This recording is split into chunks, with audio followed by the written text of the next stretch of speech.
Hello, everybody, and thank you for being here. This is the early time slot for Hanging with Hobo on Saturday. I see a few friendly or familiar faces in here, and we're doing the 3 p.m. time slot so we can try and accommodate anybody that's over in the European time zone. And I see a few of those names and familiar names in here that would apply to. But then we've got a lot of the regulars here in North America too. So thank you all for being here.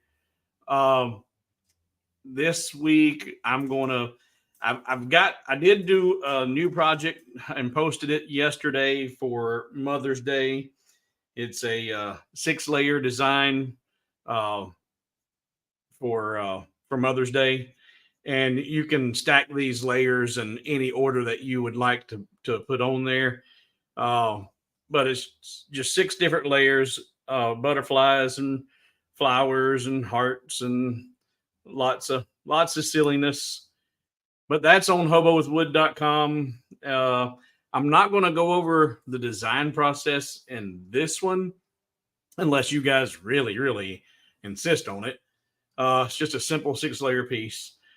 I'm still working on the gears and the clocks and trying to get all the science and math figured out.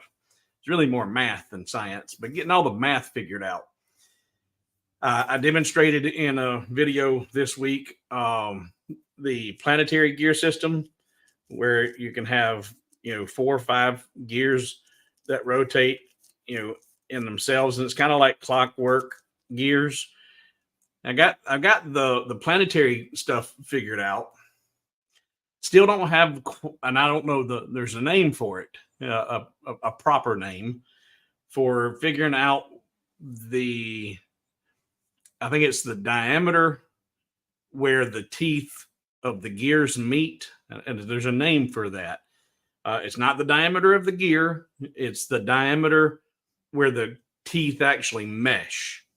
I haven't figured that out yet on how to calculate that exact positioning, because I'm not doing this with Fusion 360 or any computer aided generating of the gears and or the positioning. I'm just using good old math and logic and common sense. So this transformed to today. I cut out a 9-gear. I call it a fidget spinner, and it's got 9 gears on it, 3 across, 3 down, and it's like a tic-tac-toe board. But these are all the same gears, and they're all meshed together. And there's really nowhere to hold this thing because everything's a gear and everything will pinch you. But it does. If I can get everything, there we go. Can't get. I'll try and hold each gear, but everything rotates.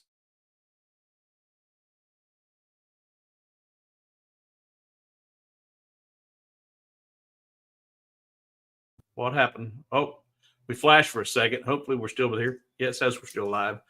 But I'm trying to figure out, because this one I don't have that angle just right, and I went and bought a whole bunch of hardware to bolt this together. And the stuff I got, even though I took pre-measurements, I thought I had the right stuff. You never get it right the first trip to the hardware store. So these have got a lot of slop and looseness in them that shouldn't be there at all. But I've got to figure out that diameter of that to help position those correctly. But it works. So I'm learning. And once I get all this figured out, I'm going to have a pretty elaborate piece that will be it'll be motorized, gear driven, or not gear, but motorized. One gear will be driven by a motor that will have all this stuff, a lot of action taking place. And I'm designing all of this in Lightburn. And like I said, I never understood the idea or the appeal, if you will, of fidget spinners until I started putting these together, and now they're addicting. And I'm like, okay. But working on gears, and I showed a little bit on how to set up the math on the planetary gear system. on a planetary gear system, it consists of 3 types of gears. You've got the sun gear, which is in the center, and then the planetary gears, which orbit the sun gear, and then you've got the outer ring gear. And I showed how you take twice the number of teeth on a planet and add it to the number of teeth for the sun, and that tells you how many teeth you have to have for the sun gear. I showed all that in the video, I think on Tuesday. And I even showed real quick how and I'm still sitting here fidgeting with these. I showed how I created the sun gear and the planet gear, but I didn't show setting up the ring gear. And someone commented they were struggling with that. And so I'm going to go over that real quick. And I've got a few new pieces that I've added to hobowithwood.com.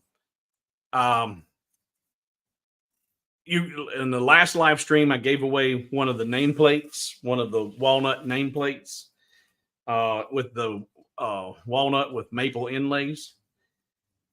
Well, I have put together some packages where they and I've researched this on Amazon and a few other places, and they offer where did I put it? Here it is. You can buy 10-inch 2x2 walnut nameplate plaques on Amazon for $25 to $30 a piece. And the first one I did, which is this one, the Hobo, I left it 12 inches long, and it's really too long. It when I put a name in it, the proportions didn't look right. So at 10 inches, and that's when you go buy them on Amazon, they're either 8 or 10 inches. And that's why, because that just looks better.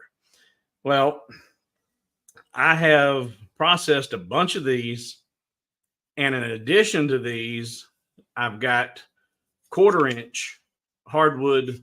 This is hard maple to do the inlays. Now you can buy these on Amazon for $25 to $30, and these you can buy at Rockler and other hardwood stores. But most of the time, when you see them, they're 1/8 of an inch thick. You can get 2 inches by 3 inches and an 1/8 inch, or about 3 mils thick. Well, these are 1/4 inch, and these are perfect for doing inlays the way that I do the inlays, where you take and burn a really deep pocket in here, cut out your inlays and glue them in, and leaving them proud, and then taking your sander and clean all that up, sand it smooth, and you got a nice face. Well, being that those are 1/4 inch thick, there's plenty of material to leave proud and sand down flush and get a nice finish on them. So those are on hobowithwood.com. They're not populating correctly. They're supposed to be, you're supposed to be able to, in the top menu, you're supposed to be able to click on Hobo Wood and see all of the actual physical wood that I might have for sale, but it's not working right. But it is on the home page. In fact, go to the home page. And I've only, right now, I've got a handful of these. Right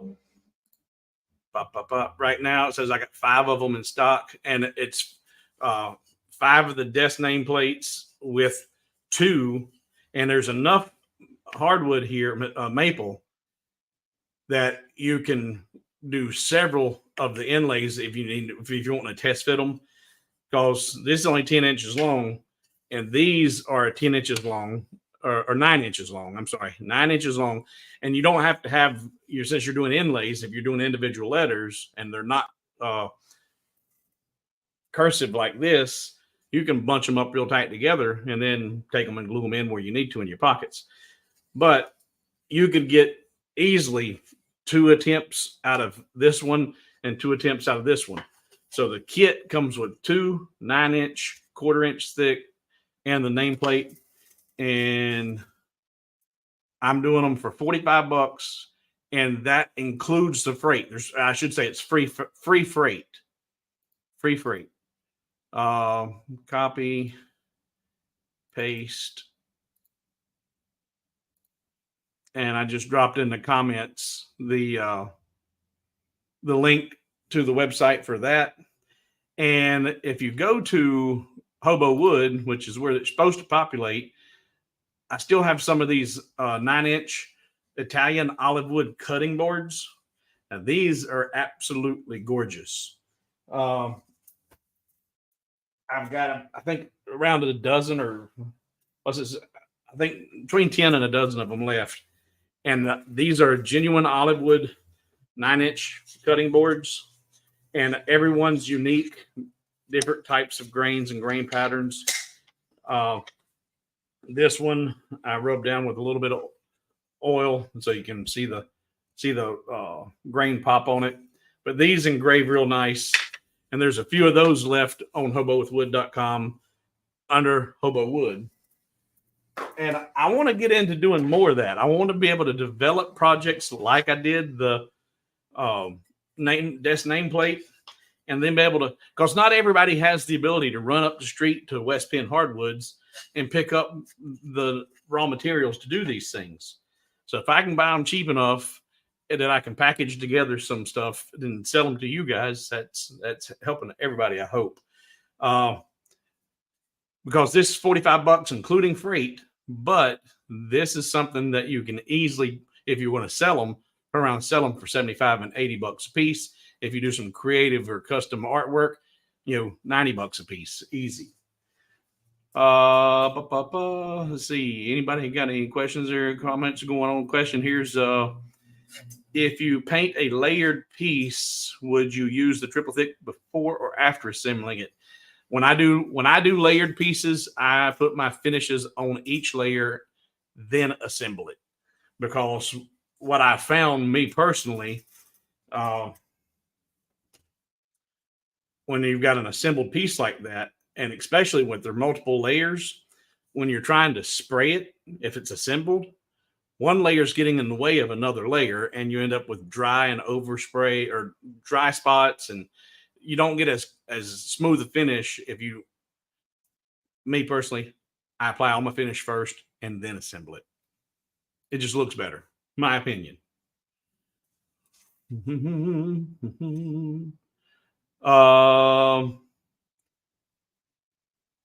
Let's see here.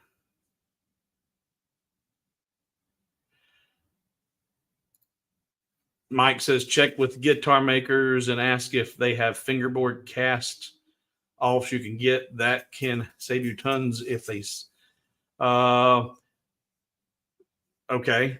Now, West Penn Hardwoods, where I get my materials, they actually have a luthier shop there, where they have necks and everything you need to build your own guitars.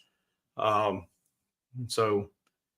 And a lot of the stuff that I get when I go up there for my personal use is just that. It's they typically try to sell their stuff in 24-inch lengths.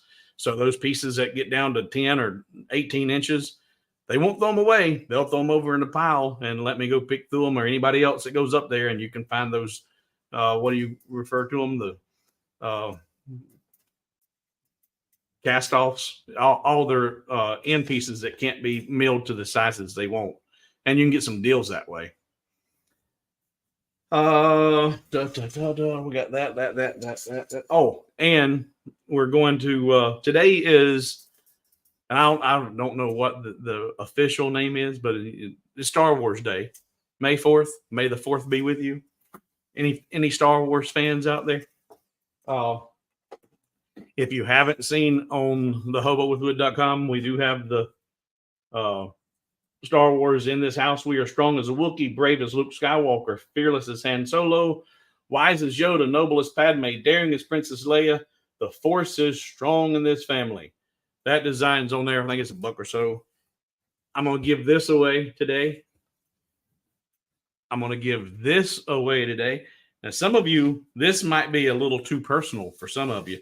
If we do the drawing for this and you're the lucky winner and you find that it is too it triggers you, if it triggers you and it would be unwelcome and then we'll do something else. But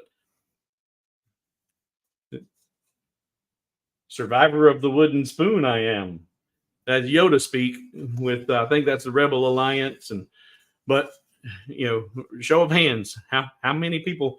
It was either the high heel shoe, the paddle ball. Man, that was a toy that should have never been a toy. That was not a toy. That was a way for parents to sneak a paddle in the house. But wooden spoons, had many of them cracked on my backside. So I'm gonna give away that one for Star Wars Day. Give away that one for Star Wars Day. And I've got one last one that I'm going to do that's going to be kind of cool for a Mother's Day gift. It's kind of a coin and key tray in a heart shape with a nice little filigree heart in there. And it's a good size. It's around 12 inches. And it's a good place just to, set it on the counter and a place to lay all your keys, coins, whatever. But we're going to give away those 3 items today. So hang around for that. Oh, God, yes. Oh, Lord. Hot Wheels track. Oh, heaven to Betsy. Yes. Woo, flashbacks. Oh, if you never got whooped with a Hot Wheels track, Terry says, when you cut the pockets for the nameplates, do you cut the pocket, then use line after fill, then flip? I did initially with some of in my early days in the beginning. And because in my mind, I'm thinking, okay, well, especially with the flood fill, I was using it like a pressure washer to go in there and clean all that out. And it helps. But if you go really deep, you go at least an 1/8 of an inch deep with your pocket, and take it off and then clean it real good. I brush it all out. I brush all the soot out. You can't get in there and sand it, but I'll take a real stiff brush and just go at it. Not like a bristle, not like a wire brush or a brass brush, but a real stiff nylon brush, and just brush all the soot out. And then, I got some grief about me using my finger for my pocket fills with the inlays. And I lost a patron because of it, but and I did learn something in the comments about that. I was not aware that they make what did he call it?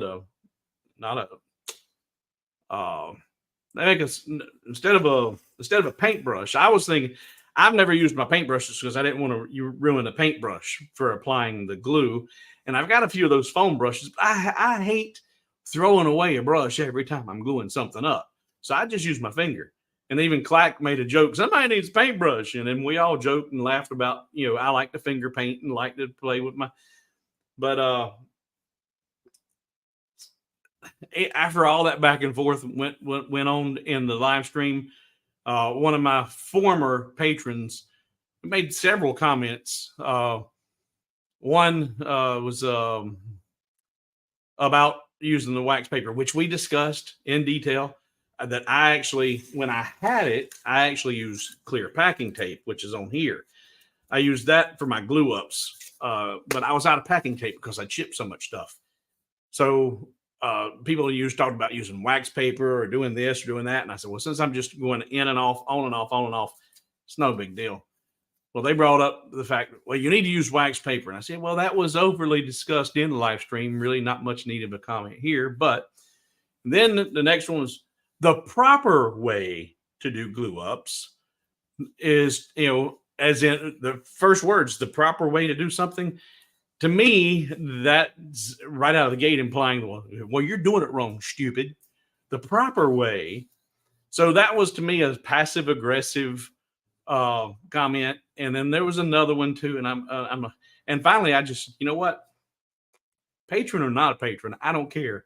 The passive aggressive, condescending comments, I don't care if you're a $3 or a $20 or $1 million. I'm not going to listen to it. And I lost the patron. But hey, yeah, Dale, the acid brushes, I looked at those and I have not invested in them.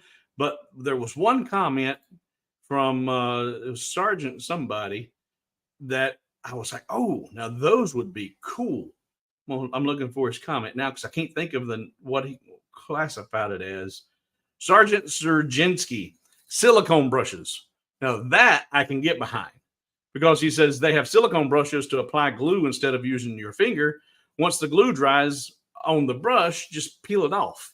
So you can just rub it out and use it again. Now I like that. That's no waste. And that was a helpful comment. You know, he said, hey, there's a silicone brush instead of your finger. That was contributing to the channel, and that was appreciated. What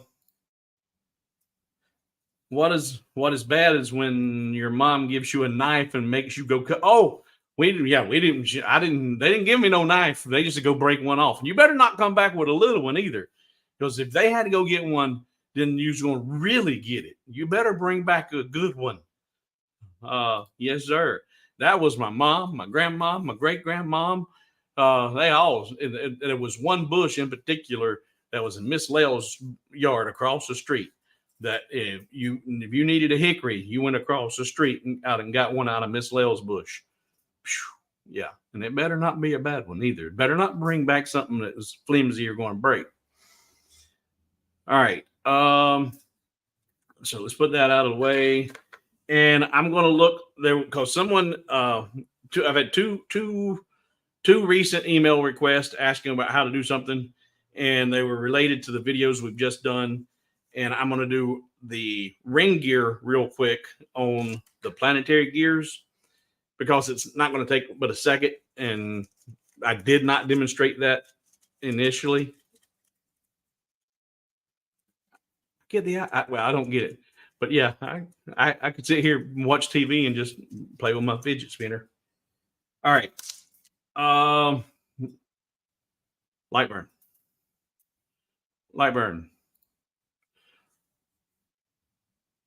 All right. So initially, if we had it was a 30 tooth.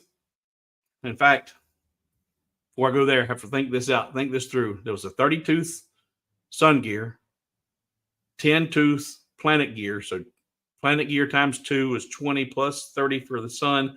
It's 50 teeth. I need 50 teeth on the sun gear. And I did them, I think, with the width of the gear at 4 millimeters. So what I need to know is what diameter is my ring gear going to be? Well, I know I need 50 teeth, and I know I need them to be each tooth be 4 millimeters. So 50 millimeters or 50 teeth times 4 millimeters is 200 millimeters. And that's the diameter. If I divide that by pi, that was the circumference. If I divide it by pi, I get the diameter. So I would need a ring gear that was going to be 63.69 millimeters in diameter. Wow, that was pretty close. 63.69.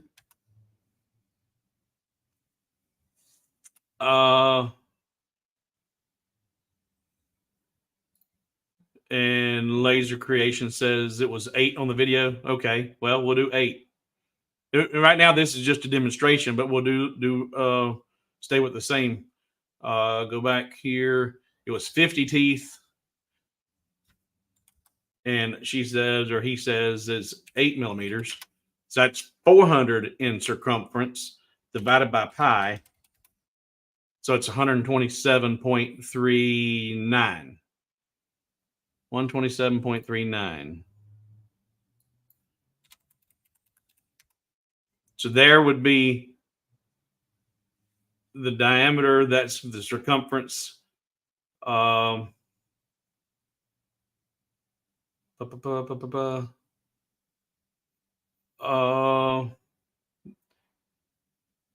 at these comments, people need to think about what they say, trying to be smarter than others with comments.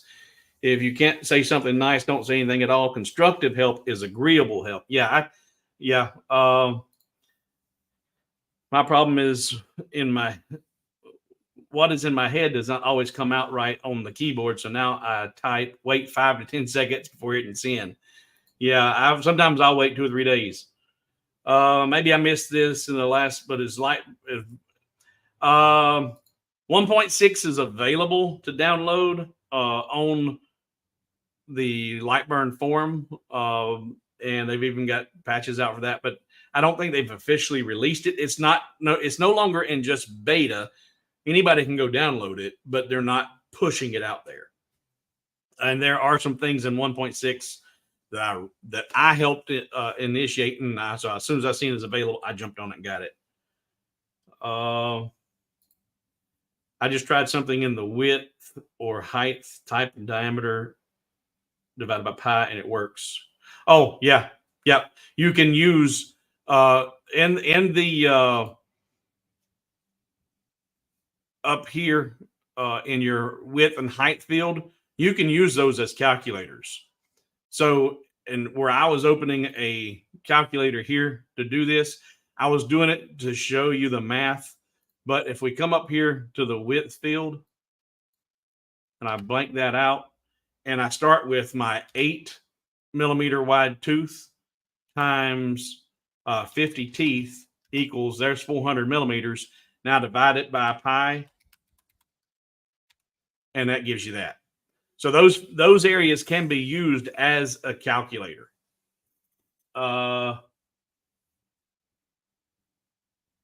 And a few of you guys have now said that Peter says it is released. All right, so I haven't seen them push it out because I've already been using it. So it didn't prompt me to update it because I was already using it. So I don't know when they actually pushed it out there. Smart Alex said they updated today when they opened Lightburn. Okay, so it just pushed it out in the last day or so.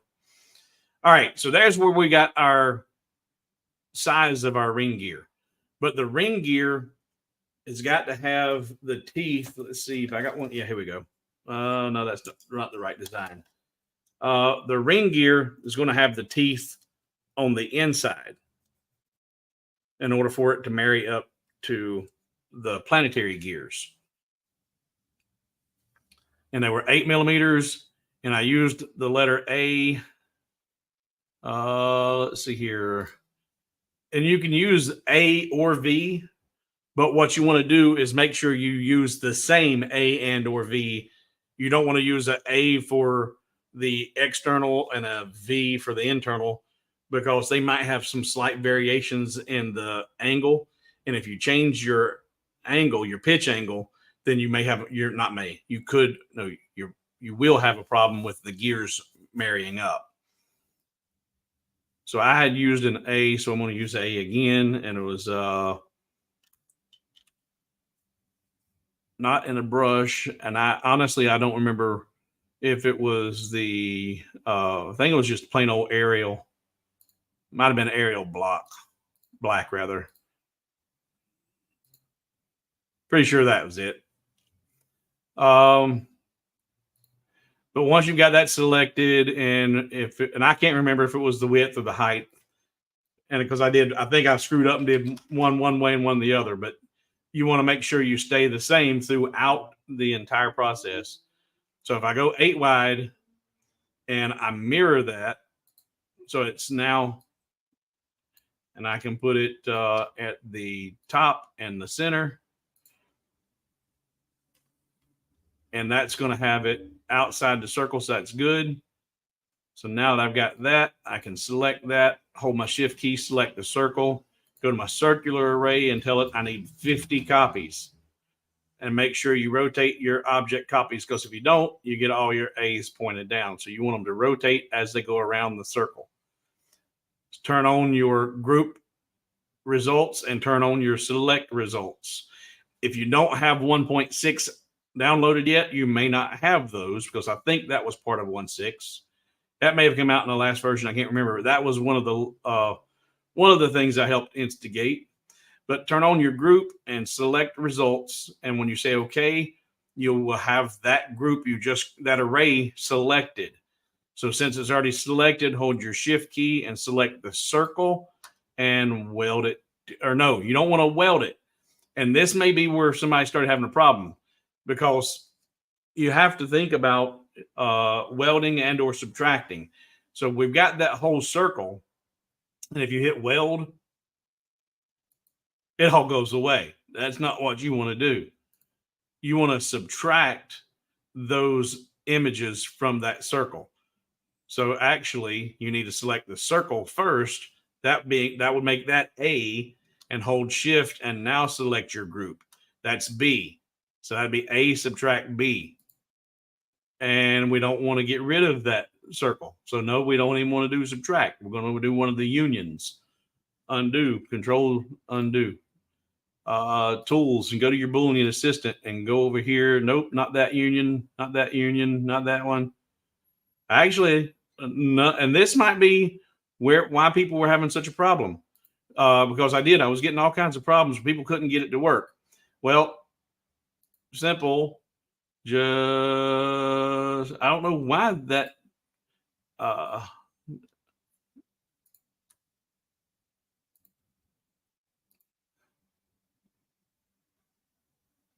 Yeah, none of. Now I just need to have a duplicate circle. And guys, I've been making these, and I've got several of them sitting here. But right now, doing this live, my brain just went. So there's always more than one way to get to something. Here I've got one circle. I'm going to hit Control D, duplicate it, and then select that and go in there and get the Boolean assistant. Nope, that's it. And say okay. I think that's the one I want. And now weld those to that. No, you dog. Why? Oh,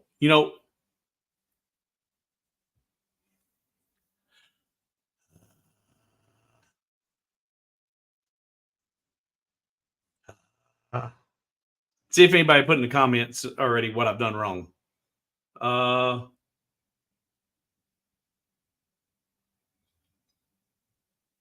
Oh, Chris said that he typed pi. I didn't know you could do that. Okay. That's cool. And Terry says, yeah, it works, and it keeps you from having to try and remember the actual value of pi. Yep, there we go. Somebody got it. No, crafting Gene. No, it's supposed to be upside down. But Smart Alec, he got it. I failed to do my offset, and that's why I was having such a problem.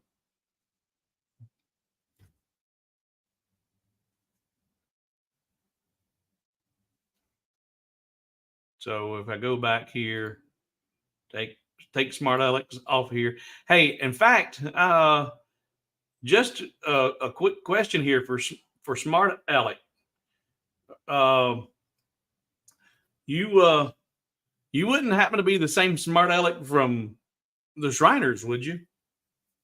On all the commercials, because that's Smart Alec is his nickname. Little black-headed kid in the wheelchair from Shriners. Is that you wouldn't happen to be him, would you? All right, back to. So here is my original circle, and I'm going to do an offset. All right, nope, that's not the same Smart Alec. Okay, I bet you there's more than a few people that do use that.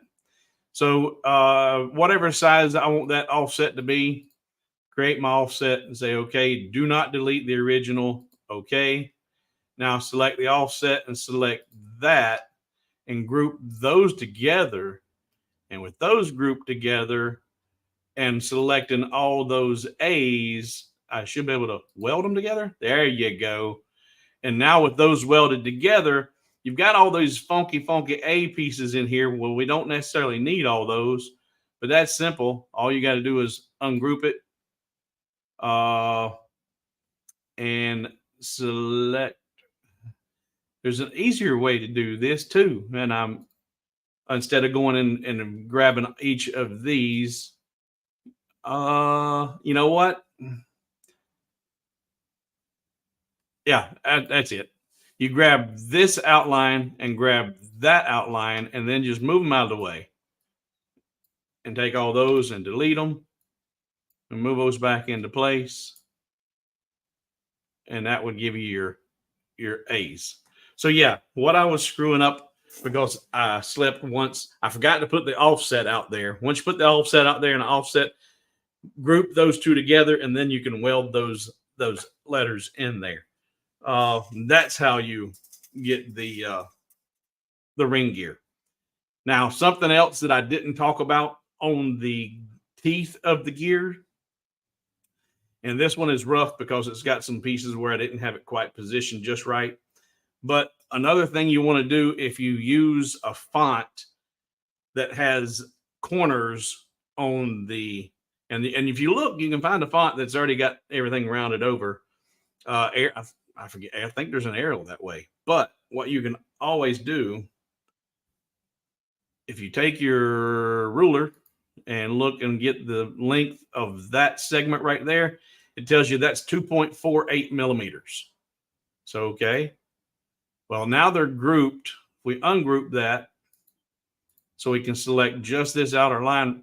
We still got to ungroup some, just the inner one rather, and come down here to our radius tool. And our total length was 2.48. Change our radius to half of that. And we'll say 1.2, not quite half. And then you can come in here and put a radius. And you would actually want to do that before you did the entire array. So that way you don't have to do that to all 50 of them. You can do it to one and then send that around the array, and you get a nice rounded tooth on your gear. And if you end up with little pieces like these tangents that are going off, we don't want those. All you got to do is just go into node editing, select that and hit the letter D, select that and hit the letter D, and that'll clean that right up. And it's only in a few places that have those. The letter D for delete, not the delete button, but the letter D.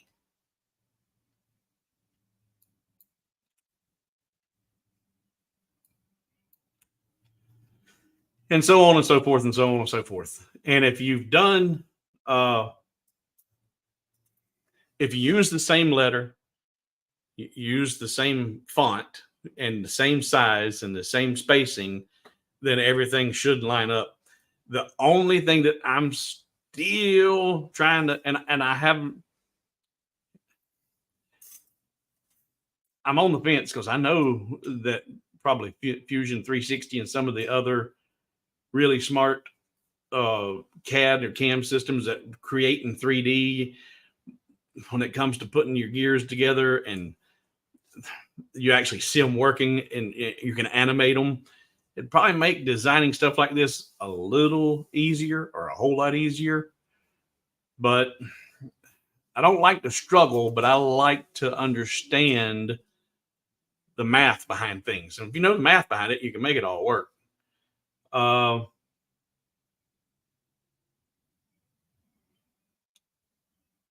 Laser Creations by Lucid, they use the aerial rounded, and the aerial rounded would work better than the aerial block. Quick question. My Xtool S1 started cutting triangles instead of rectangles again. Did you ever get to the bottom of that issue? You asking the wrong person because I don't have an Xtool anymore. I'm jaded about Xtools because they were my bane. They were the very bane of my existence for the first 5 months of my lasering adventure. And no, it wasn't me trying to help somebody with the Xtool issue. Because if I was trying to make suggestions on somebody with an Xtool issue, I never got a resolution because I don't recall it. There was someone who bought one of my files that was struggling with some stuff, and but no, it's nothing that I ever got a solution to. But Chris says, yeah, it was a firmware issue that they fixed, I believe. Okay. So yeah, I don't, that wasn't me. Don't know nothing about that one. All right, so the ring gear. Get your diameter, figuring out your diameter by the number of teeth and the size of your gear, dividing by pi to get that's your circumference, dividing by pi to get your diameter to create your circle. That would be your inner part of the gear. Put your teeth on the inside, but in order to weld those, you got to do the offset of the first circle. Bring that out and group those together. Once they're grouped together, then you can weld those teeth to the original and the offset and making your gear. Boy, took a minute, but we got there. And the struggle's real sometimes. I had a question from just before going live. I was like, okay, well, this is a kind of a simple one, but I bet you a lot of people would benefit from this too. So I'll go over this. I got an email from one of the regular viewers asking about how to put a line around text. And I was like, okay, well, that's simple. It's just a simple offset. But you may not want an exact offset of a word. And there are some things you can do to really make it, in my opinion, look better than just a plain old offset. But it is an offset. And let's take a look at that real fast. Go over here to Lightburn. And if I put in here, we'll put it in all uppercase word. Make that big. All right. You got this text, and now you want to put a line around this text. Well, if you select it and just come over here to the offset tool and do a simple offset, well, that creates a line depending on how big or thick you make it, is how much of the original detail you keep.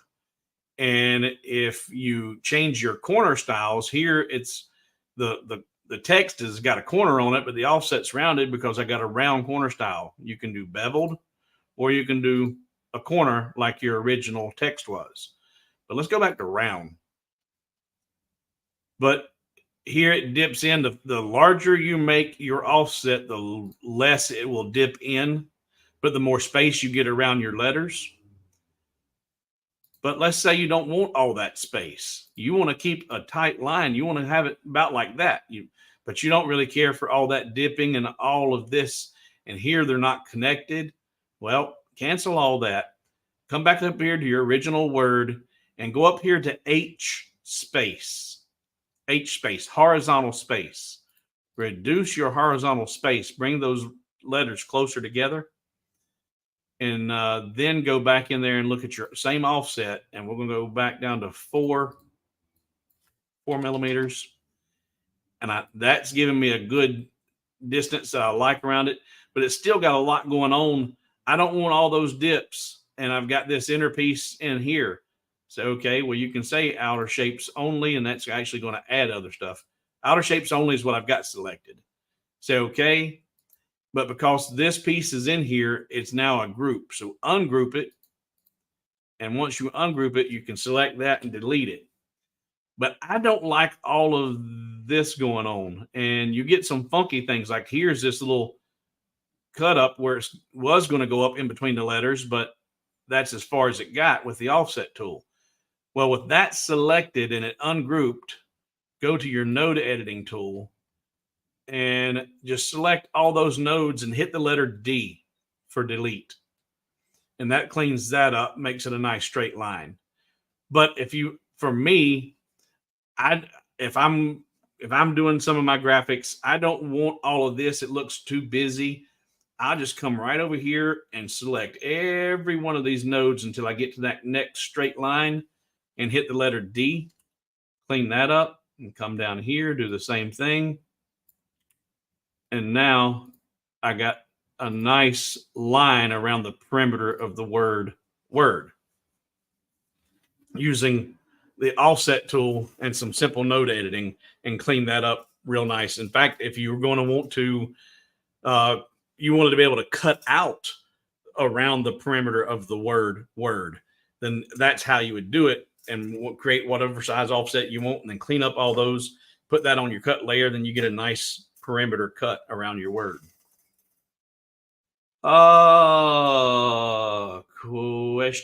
Question. Moses, how are layered laser cut files made? Got a few off of Etsy, but the files are bad to use. Yeah, 90% of the stuff you get off of Etsy, folks, it's not good. You can use it with Lightburn after you do a whole lot of work and cleaning up. You'll never have to do that with any of the files from hobowithwood.com because they're designed in Lightburn. And Chris says, yeah, the problem is that not all files are designed for laser use. All right, so there's 68 of you here. We're 45 minutes into this. All right, Moses, I don't know if you were here when I showed this when I first started, but this was a mom 6-layer design that I did that's on the website. Let's take Chris off of there. And these are not difficult to make if you are comfortable using the Boolean tools and you have an artistic eye and you're able to see either in your mind's eye the layer on top of the next layer, or you're comfortable enough with Lightburn that you're able to, move one layer on top of the other, and then move them back out of the way. And I'll show you a couple of quick tips on this. The first thing is finding the right font, because you want to be able to, like, if you're going to do a word like this, because if you're going to fill the letters, then it needs to be a really bold or wide font so that you've got room in the text, and it's not overly crowded. And on this one,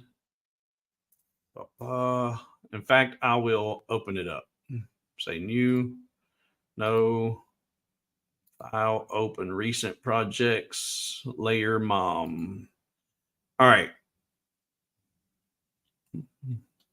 So this is not the e-commerce file. This is my personal file, and I've still got some of my artwork in here.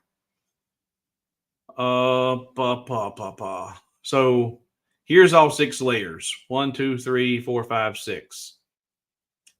The very first layer I created was this one right here.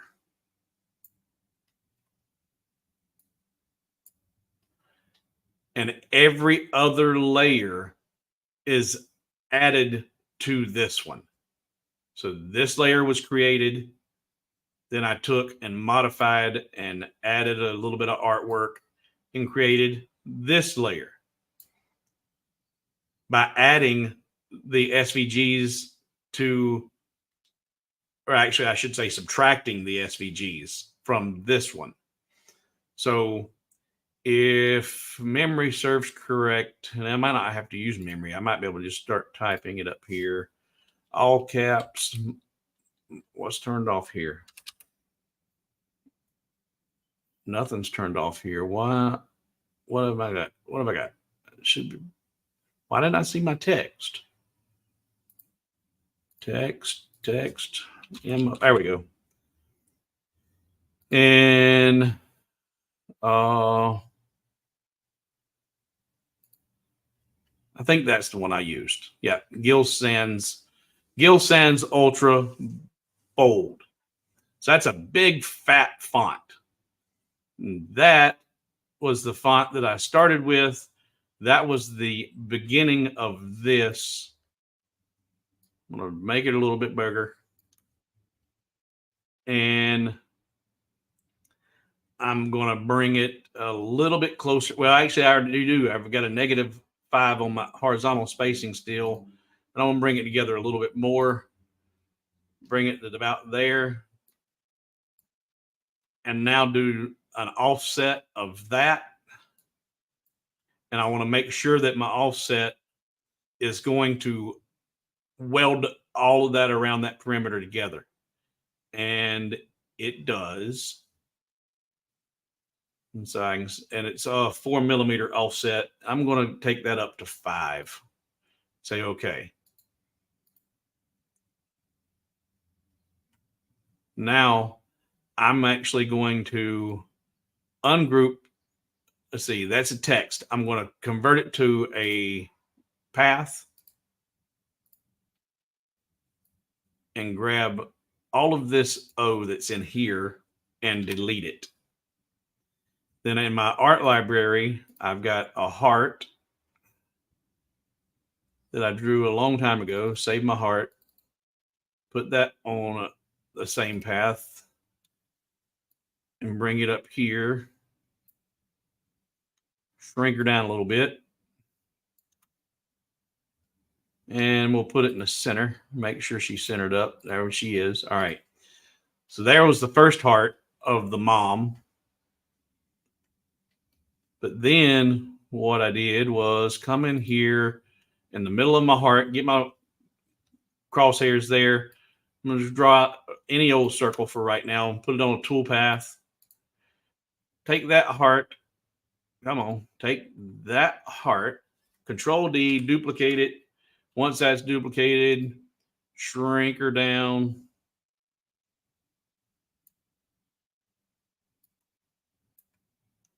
And I'm going to put it up here in the top. And then I'm going to actually take it up a little bit more. Put it in the center. And I'm going to duplicate that one. Control D, duplicate it. And this, guys, is what you pay for when you buy my files on hobowithwood.com. Actually, you know what? I'm going to leave that right there for right now.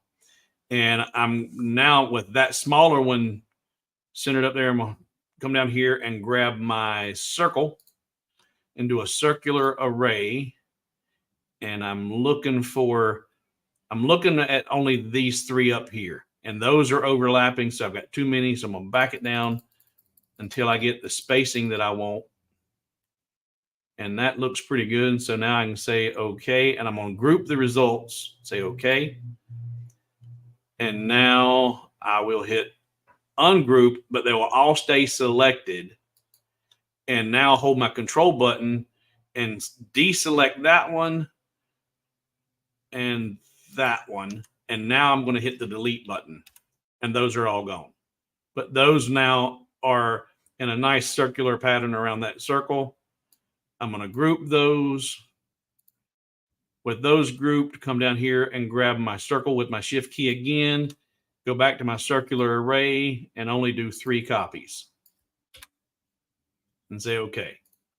And now those are evenly spaced in a circular array around that heart. And there's the first part of that. And then I put little hearts inside here by simply just drawing a circle.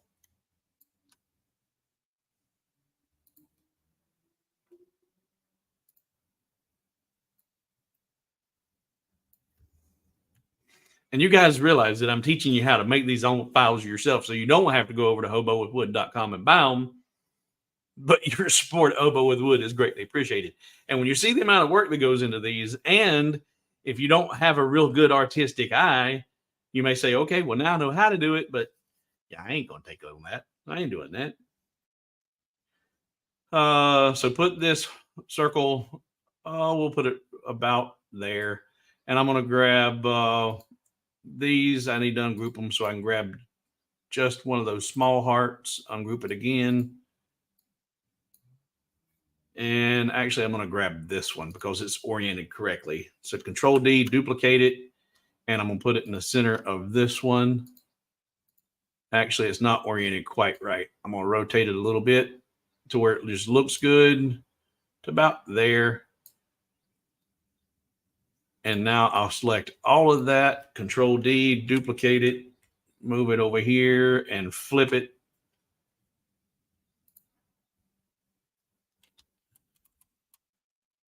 And if I'm not sure if I've got them exactly spaced just right, I'll group that.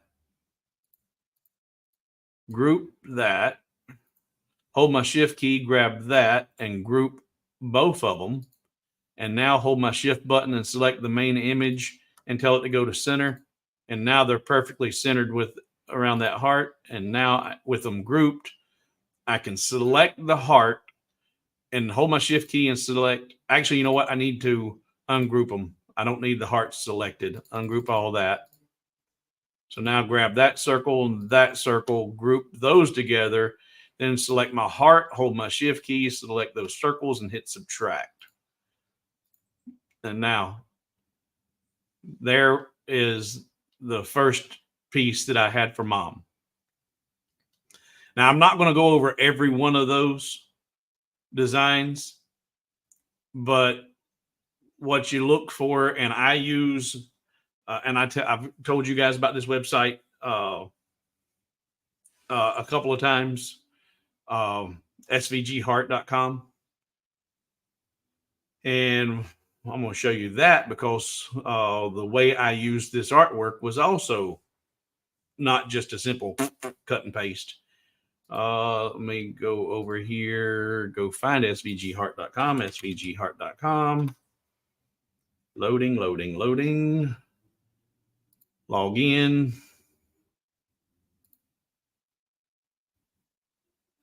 And just come up here and search for mother. And then I'll just look for, and there's one with a stroller, but I was looking for one with the mama throwing the baby up in the air like it's a bouncing ball. Did I skip over it? Nope, I just ain't found it yet.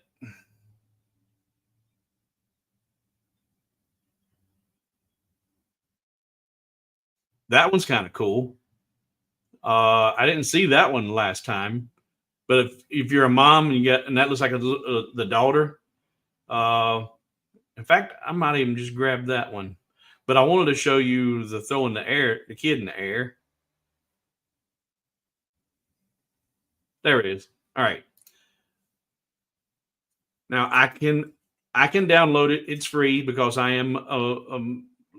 have an account with SVG Heart, but a lot of theirs is free anyway. But instead of downloading it, I'm just going to right click and copy image and go back over to, well, thank you, Moses. Thank you, brother. Thank you. Now that I'm back here in Lightburn, I'll right click again and paste. And that's got the mom and throwing the baby up in the air. And I'm going to get rid of this toolpath right here. Delete that. Come on. Delete that. All right. And now with mom selected, and all right, first, before I get too far, group all this together. And that's layer one. So copy that. Control D, duplicate it, move it over here. You're not going to touch that again. That one is a finished layer. But now you're going to start, well, I say you're not going to touch it again. You're going to keep bringing copies over it to modify it. But now we're going to take this mom and her little child and bring it down here. We'll put it on we got to trace it because right now it's not an SVG, it's an image. So trace that and delete the image afterwards. And there we got that. And now I'm going to make, that's a little bit big. I'm going to make it a little bit smaller. But I don't want the whole body of mom. And and I'll do this a lot. I didn't like the silhouette of mom. So don't judge. But I gave mom some plastic surgery. But anyway, we got this image here, and it's a closed path with that, but you don't want to start with that one. You want to subtract that part of the image from this heart. So you select your heart. Well, you can't select your heart because we got all that grouped. Ungroup it. And this is something that some of you may be aware of and some of you may not be aware of. I'm aware of it and I still forget it and don't use it. but the way that the ants appear tell you if the item you're selecting is grouped or not. And let's look here at Lightburn. Oh, go back to Lightburn. If I zoom in here real tight, and you can see these ants, you see there's a dot, dot, dash, dot, dot, dash. So that's part of a group. And I want just this heart right here. So if I unselect everything and I click on just this heart, and I've got the dot, dot, dash, dot, dot, dash, that's a group. Hit ungroup. And now you can see it's dash, dash, dash, dash, dash. That is now ungrouped. But if you see here on the hearts, it's a dot, dot, dash, dot, dot, dash. Those are still part of a group. It's not all ungrouped, but it's ungrouped far enough that I've got just my dashes here. That's as far as I need to take it. But it's still got all of these selected. So you just click anywhere else and now click on just your heart. So now you have just your heart. Hold your shift button and select mama and subtract mama from the heart. A subtract B. And that puts her in the heart. Now, the plastic surgery I did, go into node editing. And actually, no, here's the problem. Because mama has a little baby and throwing the baby up in the air and the legs and the arms on, there's, whenever we subtracted that, it put mom in the heart, but there are multiple pieces that are with mom that are now made that a group. So if you see here, you've got the dot, dot, dash again, because this little piece right here. So if you just hit ungroup, now you got all your dashes. I'm going to leave it like that because if I click here, then I can click just this and not have that selected. But I want to keep that selected because I'm going to group all this back together. But because I've hit ungroup, there are multiple pieces that are selected, but they're not part of a group. So if you go to node editing, you can see the nodes on that piece and this piece. And what I did, and like I said, don't judge me. Actually, I didn't like that bump. It was just going to be an uneven cut or an irregular cut. So I give mom a tummy tuck. I come in here and just selected a whole bunch of them nodes and hit the letter D. And then I wanted to give her a little bit of curve. That just cleaned all that up. And then I said, okay, we're going to give her a little bit of a breast lift. We're going to delete all that and then come up here. And I can just enter a node right here. Not delete. I hit the wrong button. Undo. I, the letter I. I actually hit it twice, but that don't matter. Hit the letter I. And depending on where and how big, I insert, and then just come up here and I give her a little bit of a breast lift. And that's a little deformed. We're going to bring that up and bring this one up or down. There we go. Nothing drastic, but you know, I like those cleaner lines instead of and even back here on her back, there's a whole lot of nodes that can be cleaned up that don't need to be there, just to give it a smoother line.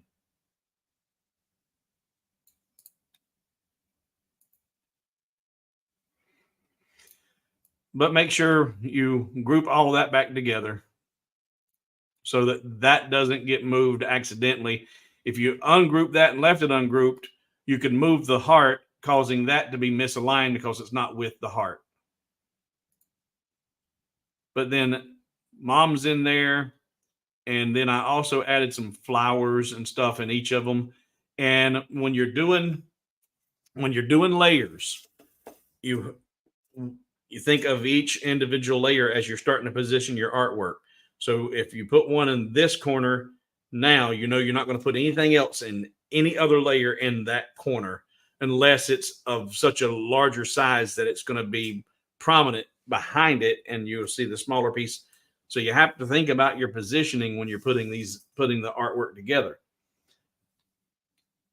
But I got this arrangement of flowers from svg.com, and that's the original one that I downloaded. And then I made a copy of it and brought it over here, and I started nitpicking pieces out of it. So I'm going to do the same thing. I'm going to duplicate that and bring it over here.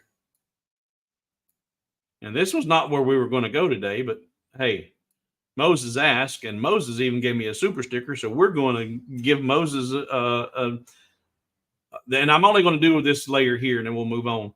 But let's see. What did I do? Well, I'm not going to do it exact, but we'll do it close. That was this one. Okay. So I took a random piece of floral arrangement. It's all grouped together right now because you see the ... dash. So we'll ungroup. And I'm going to grab just this one and duplicate it. I'm duplicating it because I might want to use that again later on.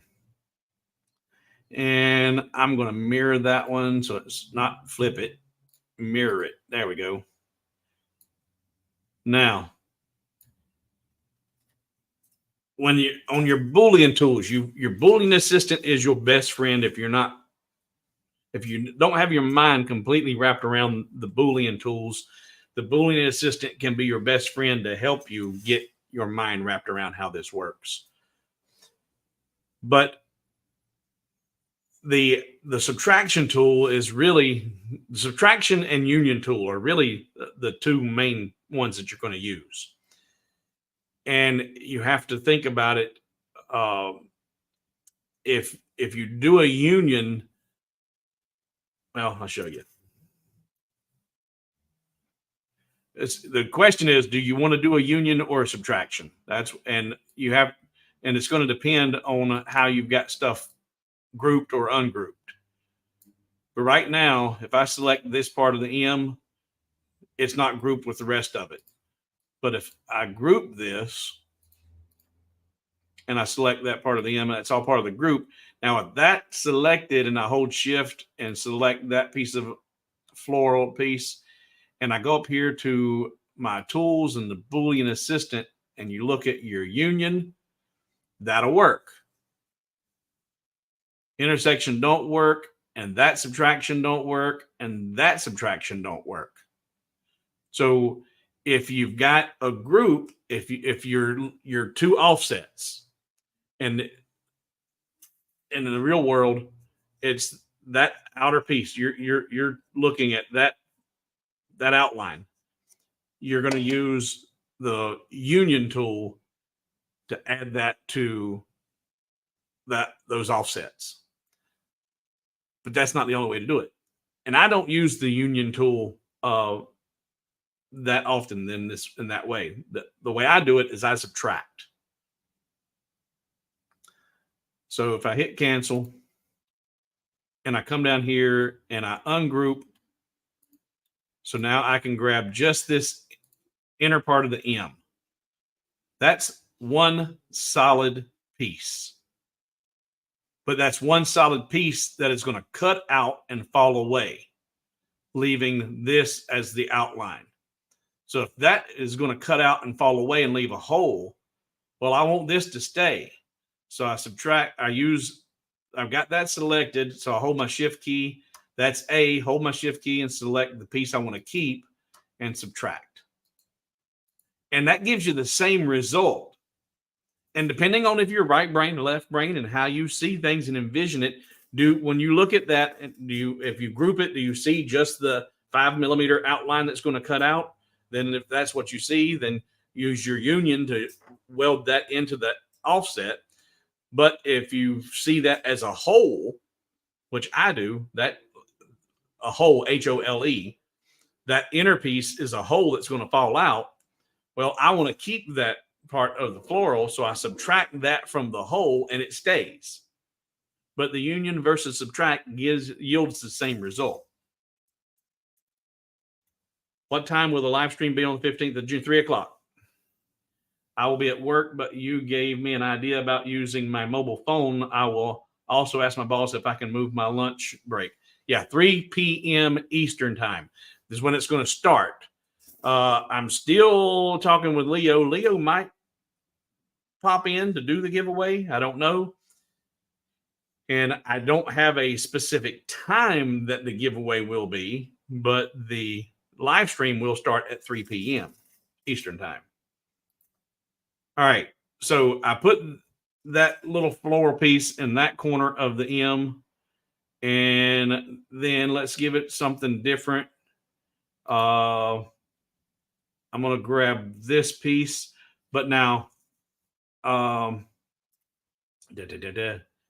if you look, when I selected that, it didn't grab that part, the hole in the flower, or this piece here.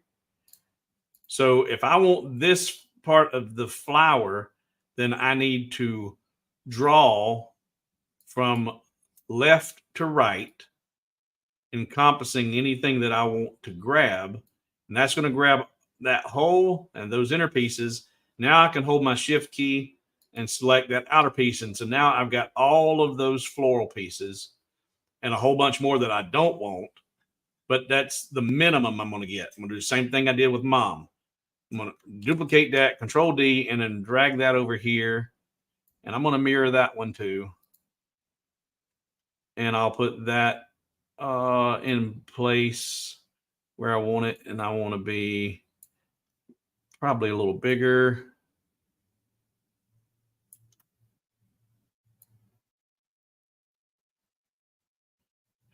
And another thing to think about, if you get this design from hobowithwood.com, the way I assembled this one, and you can put the layers together in any order you want, whatever you like.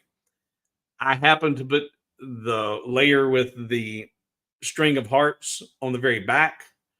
I wouldn't do that if you get this file, because that piece is a little bit fragile, because in fact, you see it wiggling. The only place it's attached is at the very, very bottom down here. So when you're doing layered pieces, it's best if you have contact on at least 2 sides, if not 3. So what I'm looking here at this position is to see about, okay, I got an overlap here, down here, and not quite up there. But if I'm cheated, and well, you know what? I'm just going to stretch it, because it's not going to affect the look of my flowers. So now I've got an overlap there, there, and down here. So if I say A, subtract B, well, I didn't have that all grouped. And I don't know, see, group all that. Now A, subtract B, that'll give me that. And put that back on the same layer. And I actually don't like all that down there. Now that I've got it together, that's okay. I'll just hit ungroup, select all, and actually no, actually that's separate. So I can delete that, and I can delete that. And now with that, go into node editing, select all those nodes, and just hit the letter D, and got rid of that. So now I've just got those flowers. Now that little piece right there probably can go away. That's going to be 2, but I want to keep that little hole right there. And that right there would be maybe all I do on that layer. So group that, move it over here, make a copy of this layer, Control D, duplicate it, bring it over here. Then I start adding more artwork to this one. And for a little bit of something different, on that corner, I got the butterfly inside and outside.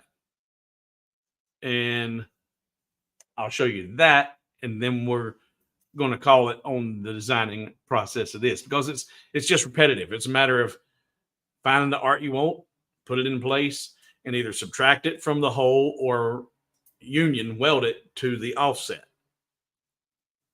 and making sure, and I'll show you how you make sure that nothing is blocked or over or hidden or in the wrong place. So I had the butterfly. Control D, duplicate that. And as I said, folks, this file that I opened is my personal file. If you go to hobowithwood.com and you download this file, you're not going to have all this other artwork. It's just going to be the 6 layers. But you can get the artwork at svg.com, svgheart.com. But let's shrink this butterfly down, and these antennae are going to get way, way too small and become way, way too fragile to cut out. But put that up here in the corner. Get her down to the proper size.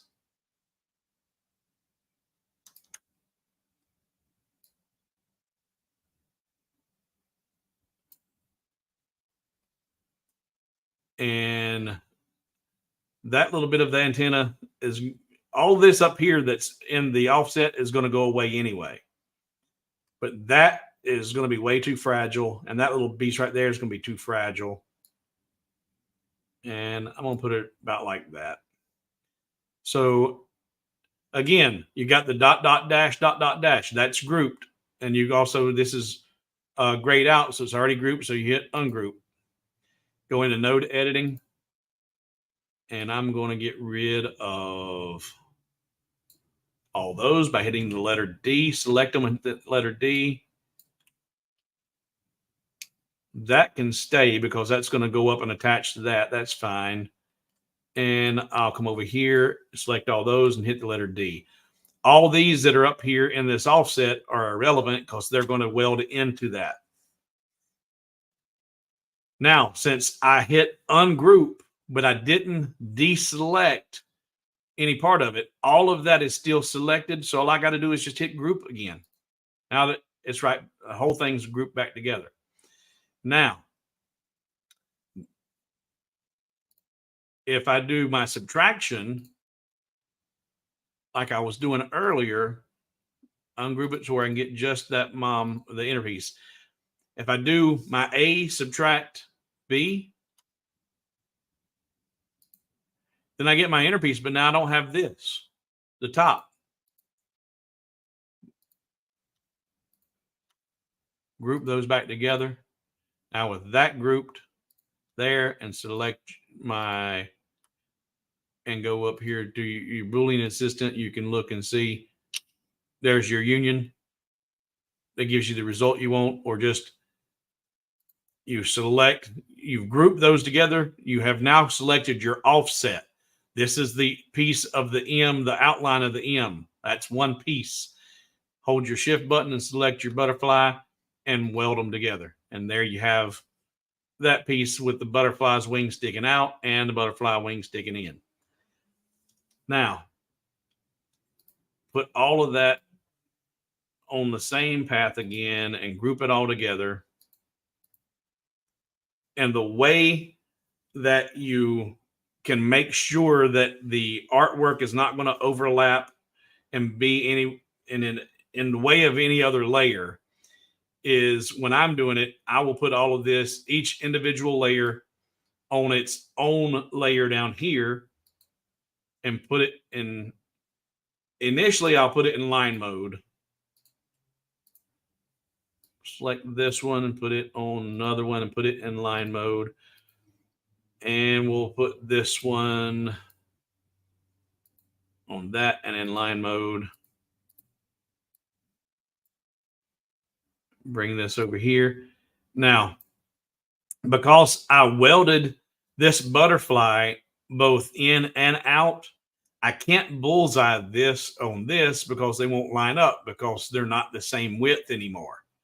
I can bullseye these two, this one and this one, and they'll go right on top of each other.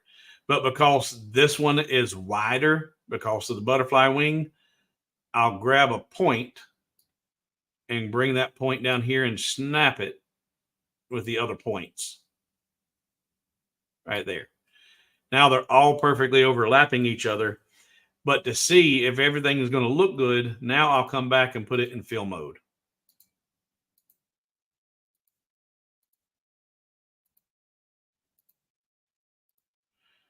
So now you're only seeing that part of that pink layer because that's all you're going to see whenever you glue it up.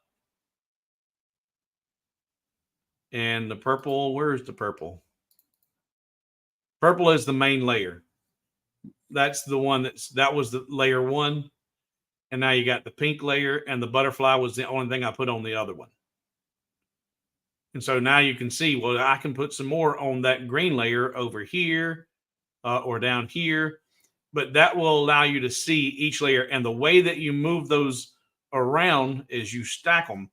And I think of the cuts and layers list over there like a stack of pancakes or waffles. Okay.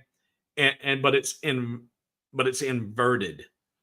The layer that's at the very bottom is actually what's going to appear on the top in Lightburn. So I've got layer 25, the purple layer, all the way down in the priorities list, but it's what you see on top. And that is the original piece I created. Now, if I wanted to see all of the pink layer, you would just change the priority and bring it down to the bottom, which moves it to the top. But because it's identical to the other piece, now you don't see layer 25 at all because it's exactly like layer 25, except it has these pieces of art added to them. So when you go to glue it up, you wouldn't want to glue that one on top of that one because no need for it. So you'd want to definitely make sure that was like that. But you could change the position. Oh, not on that. And actually, because you're only able to see this, you're not able to see it in 3D, you can't tell on this image that the butterfly is in front of this art here. But if you wanted to do some smaller images and then you had a larger piece that you put in the back behind it, you could do that. And using this technique, you could see that the one's overlapping the other, but it's small enough that it doesn't hide the other. So that's how I do that. That's how I do the layered pieces, Moses. They're not difficult to do. They are time consuming, and you do have to have a little bit of an artistic eye to be able to see it and put it all together and have a result that's pleasing to you. And if you're going to be selling the project, hopefully pleasing to others. So, in fact, I'm just sitting here looking at this. If you get my design, be aware that heart, that right there, you see how flicked?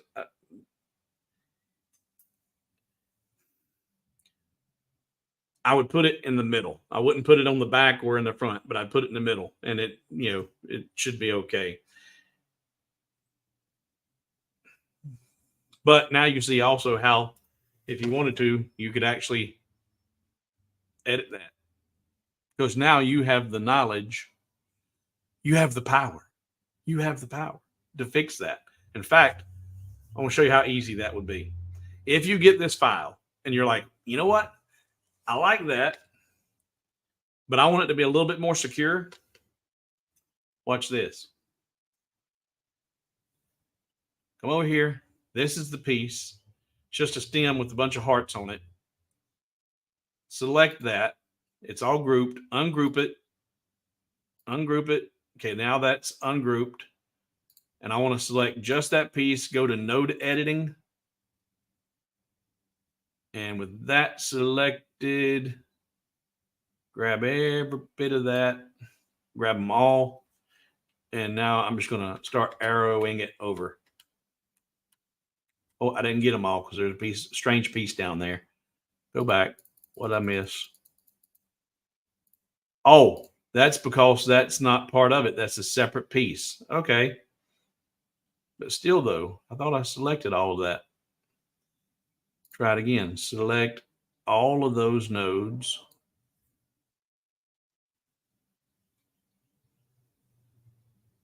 Ed says, the width you will be, huh?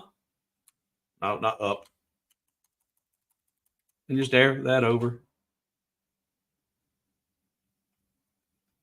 And now I'm just curious about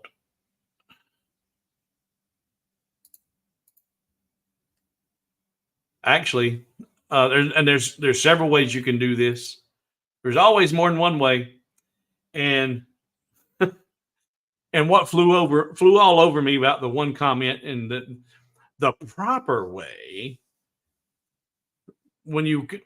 that flew all over me because number one, I immediately if what I'm doing is not the proper way, then you done it wrong. If you get the result you're after, does it matter if it's proper? There's always more than one way. And on here, if I go back, because this is all the same piece, because I've got the hearts ants and these ants. So if I go back to node editing, I wonder if I can come right here and just hit the letter T. Yep. The letter T for trim. T.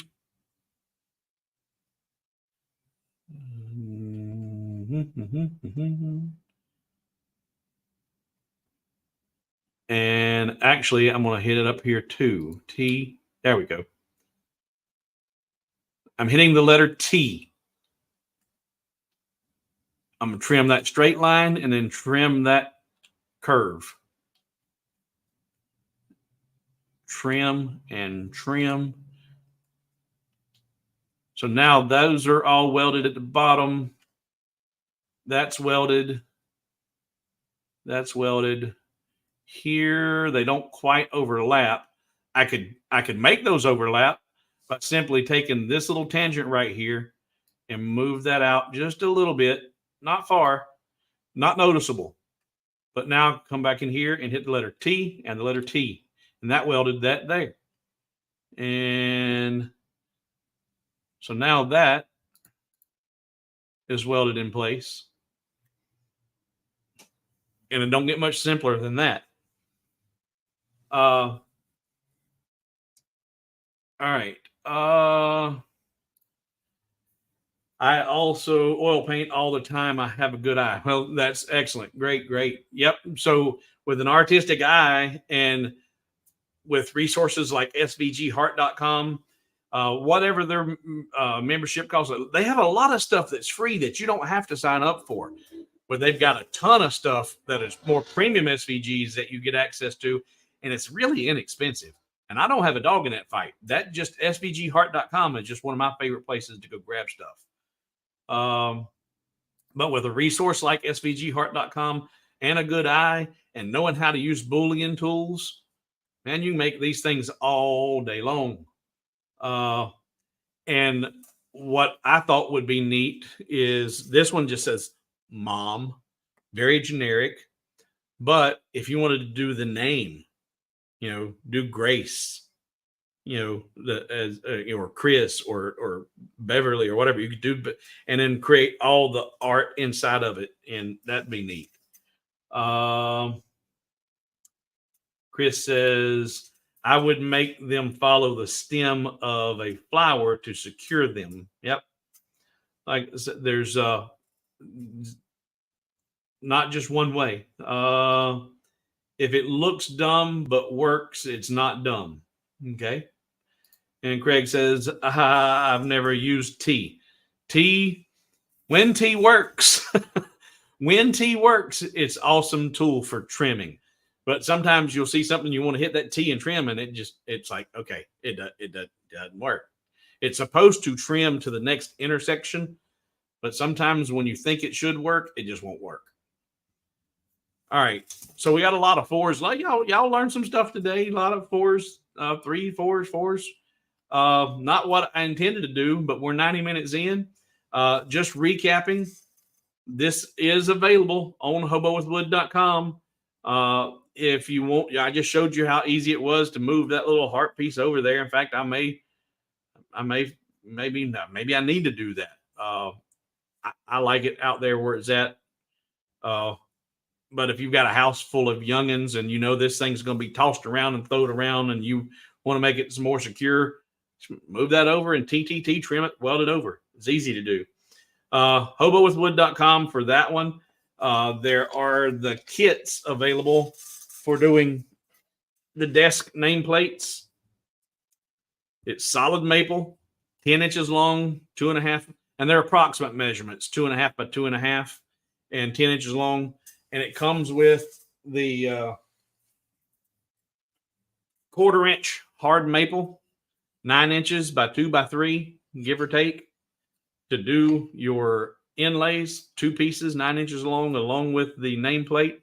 And we're also, I've only got a handful of those, and I've got a handful of these left. Now, these are expensive. These are not for your average, and you don't want to learn with these. These are olive wood. These things sell online on Etsy and places for $45 and $50 a piece just for the blank boards. And I've got them cheaper than that. I don't remember what I got them cheaper at. I'm going to look. I've got them at $35 a piece. I ain't found them nowhere that cheap. And $35 a piece. Now, shipping the wood, I'll ship the wood in any of the 50 U.S. states.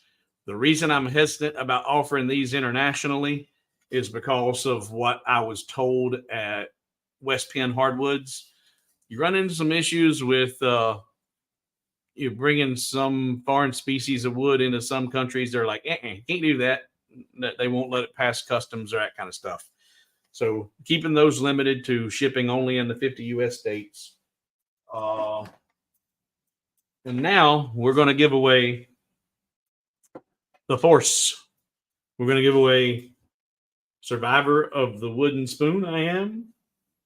We're going to give away the Heart coin tray and the Star Wars sign. So, in fact, what I'm going to do is, this is a great Mother's Day gift, or one that you can keep for yourself. Gary asked a question. Did you use the 30 watt to make? Wrong. Did you use 30 watt? Yes, Gary. I did use the 30 watt to cut that out. So what I'm going to do, how we're going to do this is, one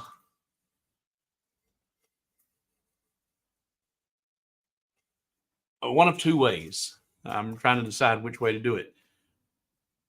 Do I have a separate hashtag for each item? Because you may not care to have a wooden spoon Survivor. Maybe you only want the heart. In fact, that's what I'm going to do. That'll give me more feedback on what you guys like and or won't. If only 10 people even sign up that even want this, then I know that these types of things are not desirable. So we'll do this one last. First one we're going to do is in this house, we are strong as a Wookiee, brave as Luke Skywalker, fearless as Han Solo, wise as Yoda, noble as Padme, daring as Princess Leia. The Force is strong in this family. And this is about 12 by 12. Engraved on the Baltic birch. Got my logo on the back. I'll ship this out. Now, this is for anybody. This, I'll ship it anywhere. I don't care. And this one is hashtag. In fact, let me put it in here so there's no mistakes. Hashtag. And don't start. In fact, you know what? Let me set it up first, because somebody ain't going to follow instructions. There's always one that doesn't follow instructions. So, StreamYard giveaway tool. Choose a live stream. We want this live stream. We want this. And keep in mind, folks, One entry is as good as 12 entries. You only get it doesn't matter how many times you enter it. If you enter once, you're in. If you enter 10 times, you're only in one time. So there's no need to do multiple entries. All right. So if you like to have the Star Wars sign, #Force. #Force. May the Force be with you. We'll let some of those accumulate. And that's what I was curious. Let's see.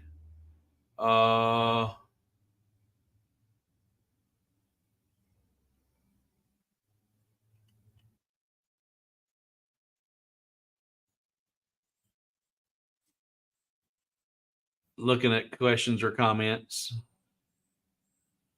Okay. All right. All right. So 22 entries so far. We'll wait another few seconds. Yeah. I wasn't sure. I just wanted to recap what we had going on this week, and I wasn't planning on doing the detail 6 or doing the layered pieces, but happy to do it. Whatever that I'm here for you guys. All right. So we got 26 entries for 27 entries. Still some coming in. We'll wait a couple more minutes.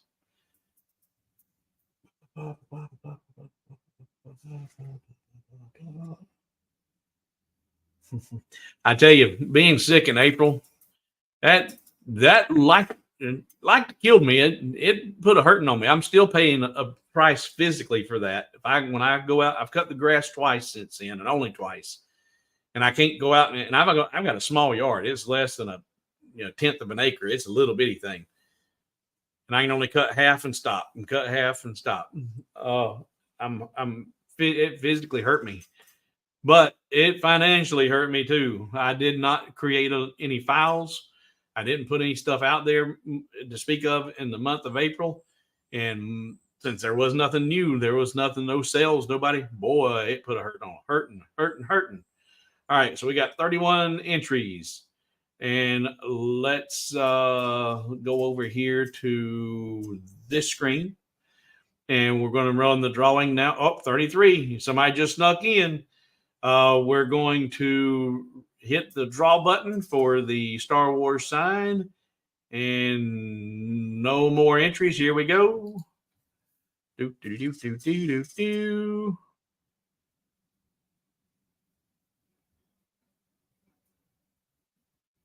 Hey, we got my first international shipment. This is going to Terry in New Zealand.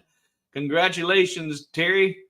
What you'll need to do is send me an email I'm putting my email down here in the comments, hobowithwood@gmail.com. There's the email in the comments so that you don't have to worry about fat fingering it or getting anything messed up. Email me your postage information, and it needs to be exactly how I ain't never shipped nothing to New Zealand before, and I've been looking at these whenever I was looking into whether or not I could ship those hardwoods. We have zip codes in the United States, and in other countries, you guys have got postal codes and all kinds of stuff like that. And I'm wanting to look at one thing real fast. Go over here. I'm going to dashboard. All right. Refresh. Okay. So the giveaway is on June 15th. Is that right, guys? I always have to look, and I really should have this memorized by now, but I don't have the RAM anymore. I don't want to go there. Calendar. May, June. Yep, June 15th. June 15th, 3 p.m. this time slot. June 15th, just a little bit over a month away. We'll be celebrating my 2-year anniversary, and somebody's going to win a new Rolly. And it's not limited to the U.S. Leo says that anybody watching, we're going to get it to them. We're going to give away a new Rolly on June 15th, about 45 days, give or take. I really, really want to be at 10,000 subscribers before June 15th. I'm only at 9,091 right now, so we got 1,000 subscribers, 900 to go. But right now we're at 9,091 subscribers. Before we end this live stream, if you're not subscribed, go over there and hit the subscribe button. Before we sign off on this live stream, I would love to see 9,100. Right now, we're at 9,091. So 9 of you, just 9 of you that are not subscribed, if you're still here now watching and not subscribed, you might as well be, because you've been here for an hour and 40 minutes and we're giving away some stuff now. Hit that subscribe button. I'm going to refresh this here after we do the next 2 live giveaways and see if we don't have 9 of you step up. Just hit the subscribe button. Don't cost you nothing. But I want to be at 10,000 subscribers before I give away this laser. It's not a requirement, but I really, really want it to be there, just so that it's a matter of me. Hey, Leo, got 10,000 subscribers at least that have seen this, because I've still got a relatively small channel compared to a lot of the laser guys out there. And for him to do this for me, that's huge. And also, if you didn't see in the last video, you guys that were here for the last live stream, there was that one guy that come in right at the last floor, was about to started making a bunch of negative comments about Rolly, and we were like, yeah, that sounds fishy. Sounds fishy. Turns out it wasn't fishy. Turns out there was just some miscommunications, and he was talking with the wrong people. He emailed me after the live stream, and I got to looking and talking, and what had happened, real simple. He pre-ordered a 30-watt laser, put $100 down on a pre-order. Once that fulfillment came in and was ready to fill that order, he received an email from Rolly that said, hey, the lasers are here. Here is your reference number to assign to your order, and it will apply your pre-order $100 to your laser, and you can get your laser on the way. Well, he paid for a laser. He said he did, and he did. He paid for a laser. But then what happened was he pre-ordered a 30-watt laser. But when he went in and paid for and ordered the laser, he ordered a 10-watt laser. And I think this is a good thing that the person who was pulling the order recognized that, wait a minute, he pre-ordered a 30-watt, but he just paid for a 10-watt. Did he change his mind and want a 10-watt? Or was there a mistake made and he really wants a 30-watt but only paid for a 10-watt? So they stopped fulfilling the order, kicked a note up to Leo, and Leo sent him an email saying, hey, you pre-ordered a 30 but paid for a 10. Do you want the 10? I'll be glad to mail it or ship it to you. But if you want the 30, I'll create a special arrangement for you to go in and pay the difference, and I'll send you the 30. He never replied to that. And Leo sent him a second follow-up, and he didn't reply to that. But he was replying and communicating with a shipping company, and we don't know where that person came in from and what link he clicked on to get there, but it was a third party that had nothing to do with Rolly, and he was getting misinformation about shipping, not shipping, this or that, and so he was getting frustrated. But he was frustrated because he was dealing with the wrong people, and I said this in the other video, and I said it with love. He's one of those old farts with an AOL email account. And I had an AOL email account, but he still got it. And he's hit me up on Facebook. We're friends on Facebook. He's actually a pretty cool dude. And we've got a lot in common, and not just lasers. He's got ultralight aircraft on his Facebook page. So he's flying these sport aircraft and the experimental stuff. He's been in and out of some of the little race cars, the midgets, or those open wheel racers. I built my one and custom Hayabusa powered race car. So he's my brother from another mother. And we were able to get him on the phone with Dimitri. And Dimitri was able to resolve the problem in minutes and got him his laser coming. So He wasn't throwing shade. He wasn't fake. He was legit. We got it resolved, and he got his laser. And well, I was glad to be able to help him out.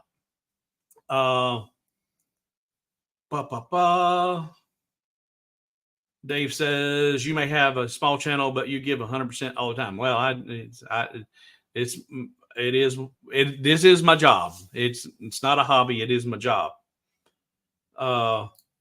Yeah, us old farts need to stick together. Yes, sir. Yes, sir. All right. So now, second giveaway. We gave away this, and it's going to New Zealand. Now we'll give away the other. And again, if you're going to be triggered by this, just don't sign up for it. Now we're going to do the Survivor of the Wooden Spoon I Am. And for those who aren't aware, that's Yoda speak. And for those who did not need to be told that, you appreciate it. It's Yoda speak. And for this one, again, I don't care where it goes. I'm going to ship it wherever it needs to go. Let me get over here to the giveaway tool and draw again. No, I don't want to draw again. Go back. There we go. Choose live stream, hobo, hashtag.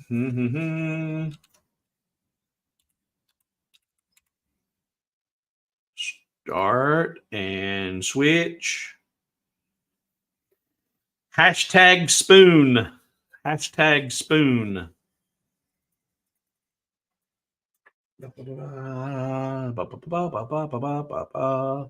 Now go back to here. And this has got my logo on it and 2 hangers there for hanging it on the wall. Or you can get your little easel like I've got these on and display it however you want to put it up. And I would generate the 3rd hashtag, but I can only do 1 hashtag at a time. And what I do it, there it is. And this will be the 3rd and last one. And I really like that one. Especially if there's a lady in the house. I like it. I just decided I wasn't going to put it in the camper. I wasn't going to use it in RV because it was something I was going to sell, but I've held on to it long enough. We're going to give it away. This will be the next drawing. All right. So we're up to 40, 39, 40 so far. We'll give it another couple seconds.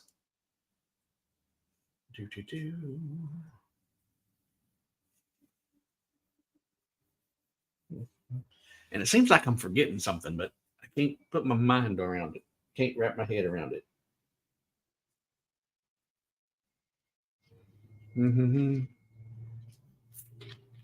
All right. Well, 10 more seconds.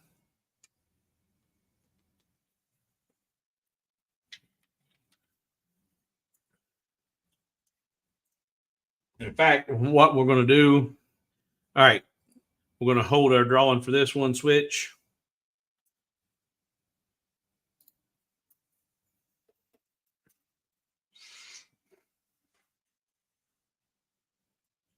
And the winner is Dana Howell. Dana Howell. Congratulations, Dana. Same email, hobowithwood@gmail.com. Hobowithwood@gmail.com. You give me all of your hobowithwood@gmail.com. Again, back in the comments, send me your postage information and I will get that out. Where, in fact, put in the comments if you make sure you're still here, and also just what state are you in or what country are you in? Where I don't need your whole address, but is this going to Wisconsin or going to Australia? Where's this going? And then lastly, we're going to do this one. Got the logo on the back. And what I'm going to do for this one is I'm going to play my theme song. And you've got until the theme song ends to get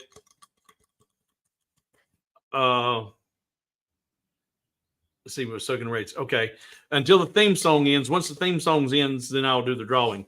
And Soaking in Ray says new patron rules is that what? Oh yes. Well, that wasn't what I was thinking of, but it is something to bring up. Because of the unscrupulous people out there, I had to put a throttle on the gold tier for patron on Patreons. On gold tier patrons on Patreon. Gold tier is $20 a month support, and it's greatly appreciated. And all of the digital files on hobowithwood.com are free. But I had people who were signing up, downloading the entire 500 plus odd dollars, and canceling their membership and stealing from me. So now, as a gold patron, you can download $40 a month without having to contact me. So you can download twice your monthly commitment without having to contact me. But if you've downloaded $40 worth of already in this month, and then I post something like this, and you're like, well, I don't want to wait till next month because then, I've actually missed Mother's Day or whatever. I need that now. If you're a gold patron, you just contact me. Say, hey, look, I've already hit my limit, but I really want that. I'll send it to you. I'm not going to tell you tough. This is just the quickest way I could think of to throttle that, because it was getting out of hand. It didn't happen once. I think it was between $3,000 and $4,000 worth of files downloaded and gone for, $80, $90, $80 to $100 rather. It was ridiculous. Now, you should try to, Alex said, try and get RC to sponsor you. You say that, and maybe you're kind of halfway joking, but these are bottled in my hometown. And in my former life in the automotive repair business, I did a lot of work for the people the Sundrop Bottling Company is where this is bottled locally. And I did a lot of work with them. And I've thought about it. I thought about contacting them and said, hey, you're all over my Facebook page or my YouTube channel. You ought to, hook me up with a monthly supply of 2 liters. I thought about it. I did ask, and and this is what's sad and funny. I used to eat Spree candy all the time. And I said, if it's Spree, it's for me. But I forget their actual slogan. It's like a kick in the mouth or something like that. But they're gone. I can't find them anywhere anymore. Used to buy them in the big movie box, and you could get them at the Dollar Tree or Dollar Store or anywhere. They're gone. And I've even looked up the Willy Wonka and tried to contact them. So not only did I not get their sponsorship, I've been eating them all the time. I put them out of business. All right. So now we're going to we're going to do the coin tray. Hobo with Wood.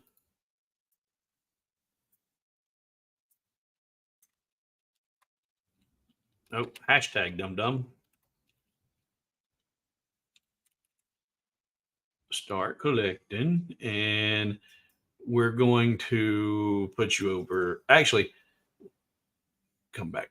Again, until the theme song ends. Once the theme song ends, I'll hit the draw button, and somebody's going to get this one. So to get entered to get the tray, again, anybody, I don't care where you're at. I don't care where it's going. Hashtag tray. Hashtag tray. And brand. And no loopy. And play.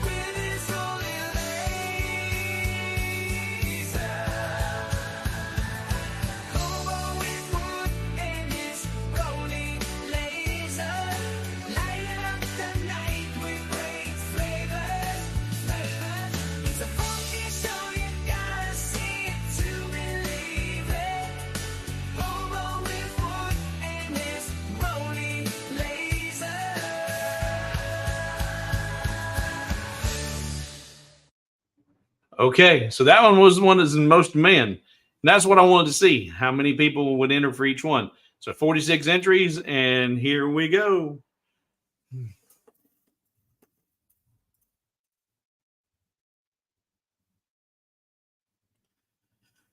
Bill Staffer. Congratulations. There you go, Bill. Same email, hobowithwood@gmail.com. hobowithwood@gmail.com. Email me your information, where that's going to be mailed to. And I'm looking to see here.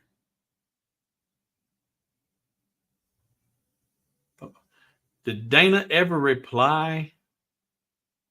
Dana, did you ever tell me where you were at? Bill, Dana, where are you guys at? I know the first two are going to New Zealand. I'm looking. I don't see. Bill's in Central Ohio. Thank you, Bill.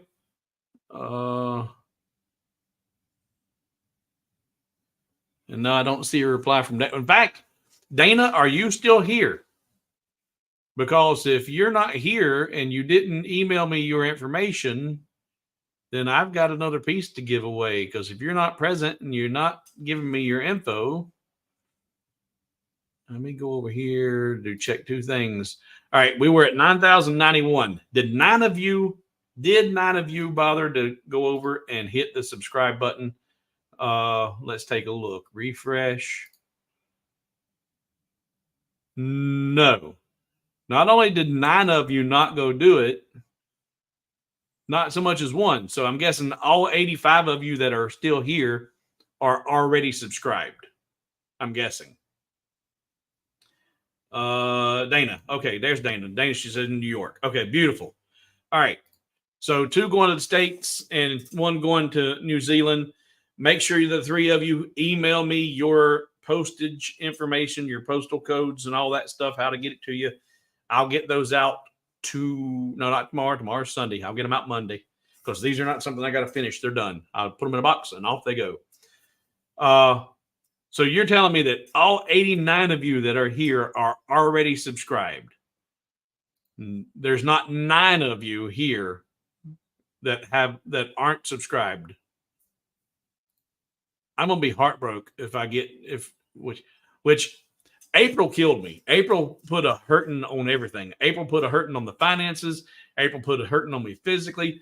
April put a hurting on the channel because everything come to a grinding stop. I was on track to be at 10,000 until I got sick in April. So that stinks. That was something I wanted to do it. I wanted to be there just for Rolly's sake. Would you share the last live's jig to hold the triangle wood for engraving? Yes. In fact, I meant to say that. Thank you for asking that question. For anyone who buys this pack, if you buy this, you get the blank and then the necessary pieces for your inlay. Then you'll also be able to. Now this is going to be super beneficial if you have a Rolly, because this jig is made for the Rolly to where it fits in with the alignment of the pegs for the rotary. And then you take this piece here and you take that piece there and you drop it right in there, and you'd have a perfect alignment and positioning, and it's the right everything's gonna be flush and with the laser. So if you purchase the $45 pack of the blank and the inlays, you'll also get the digital download to download this jig. And if you have a Rolly, it's perfect, but it will work even if you don't have a Rolly. You just don't need to worry with those holes, but you'll have the jig that'll hold that piece, and you'll just be responsible for making sure you've got everything centered up. But that right there is the trick for engraving those nameplates. And yes, if you purchase this file, or if you purchase these products, I will also give you the digital download. Well, Gary, thank you. Thank you so very, very much. Gary, is greatly appreciated. Greatly appreciated. I am, I used to, and that was a holdover from that other channel. That other channel, we were all about trying to get the super thanks and and that's how Patrick and I paid for our supplies, and that's still how I pay for my supplies. But I'm trying to take a page out of Clack Shack. He doesn't, but now he's still working. He's still law enforcement and still got going on. And he's still selling a lot of stuff. He doesn't need the super thanks and the monies. Those are just pennies from heaven. Well, I'm surviving on my patrons, and they're greatly appreciated. I pissed one off, and he got mad, and he left. But I didn't care for his passive aggressive comments, and I told him, patron or not, I didn't appreciate the way I was being talked to. He got mad and called me self-centered and selfish and all kinds of fun names, and he was one of my first patrons, may have even been my very first patron. But there's no reason to talk to anybody like that. And maybe I received it wrong. I don't know. But bam, bam, bam, bam, bam. I just, maybe he was having a bad day. I was having a bad day. But it all shook out the way it shook out. All right, guys. Well, we have. Oh, there's Roy. Thank you, Roy. And Clayton's in aloha from Hawaii. I want to say thank you, Roy, for that. But seeing Clayton there in Hawaii, I made sure to look up on my shipping of the products if I'll ship to any one of the 50 U.S. states. I'll ship to Hawaii and Alaska and the lower 48. So if don't let the fact that you're in Hawaii put you off. And it's free freight. The freight is included at that $45, even to Hawaii. And another sticker. Thank you, Stephen in Kentucky. I love Kentucky. I'm wanting to move to Tennessee is where I want to go. I want to move to Eastern Tennessee, Southeastern Tennessee, somewhere between Chattanooga and Pigeon Forge, kind of in that area in the mountains. That's where I want to be. But Kentucky's got some of the prettiest land. Some of the I like that whole stretch of 75. I mean, I'm trying to think of the Phooey. I just drew a blank on the name of the town. His first name is the same first name. It's the same as the first name of a famous actor. But anyway, it's in the mountains, kind of before you get to Cumberland. Really, really good place to go eat Mexican food.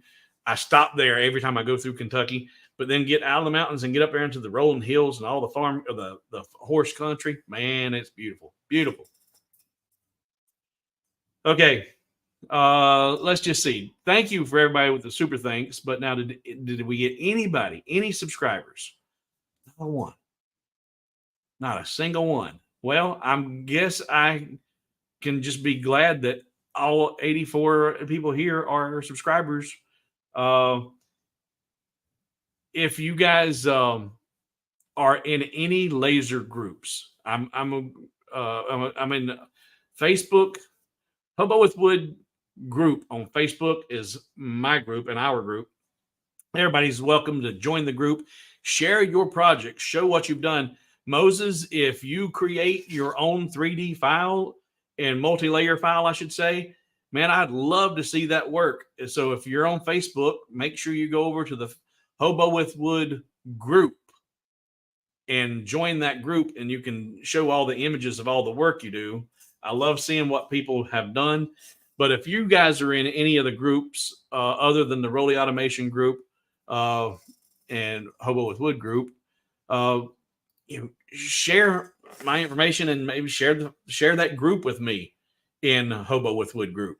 Make me aware of other groups that are out there so that I can help it get more and so I can expose myself. I want to expose Hobo with Wood and try and get this channel growing because we've got the same folks and I love seeing you, but I need, and this is a perfect example. Not a single person in the stream that can subscribe because most likely already are subscribed. All right. We're 2 hours, 5 minutes in. We're going to get out of here. Thank you, each and every one of you, for being here. Thank you. Congratulations to all the winners. Thank you for the super thanks, guys. We're going to continue to develop the gear work, and I'm going to figure out that alignment circumference and make sure that once I get that, I'll share it with you too, so that as I develop this idea, then you guys can create your gear work and things without having to spend tons of money on design software. You can do it all in Lightburn. Okay, guys, for those that are over yonder across the pond, have a good evening, have a good night. Thanks for hanging out with us. For the rest of you, have a good rest of your Saturday evening, and I will see you next Tuesday. And I did get my oh, that was funny. And thank you. I don't know which one of you said it, but one of you was right. One of you was absolutely right. And this was what I was wanting to share with you, and I failed to do it. My problem with recording, the reason I haven't been able to record videos was because of my external drive. Someone gave me an external drive way back, and I started having problems. So I went and I said, I'm going to buy one. And I bought an external drive, but I bought it off of Alibaba. And I said in the live stream the other night that I bought a 16 terabyte hard drive. But when I opened up the description in the this PC, I've seen 60 terabyte. And I was like, I thought it was 16. 60 didn't, but I said 60. And then one of you guys said 60 terabyte. Man, that was like $40,000. And I'm like, okay, yeah, no, I didn't spend that kind of money. But look here. If you can see it right here, it actually says it's a 61 terabyte. 61 terabyte drive. And what I believe happened is this was a drive that's been hacked. They broke into it, did all change it or whatever, and they fat fingered it. Instead of saying 16 terabyte, which is what I thought I was buying, they fat fingered it and put in 61 terabyte when they were recoding it. So this is one of those junk counterfeit things. I got it from Alibaba. So I got rid of that. I went and bought me a nice expansion, a Seacrest expansion. It's only 7 point, I think it's supposed to be 8 terabyte, but here it says it's 7.27. But I bought it locally from a reputable store, and now I am able to record and edit. My problem with recording was those external drives. So one of you called it. One of you was right. So I will be recording instead of just talking. As far as which windows am I using?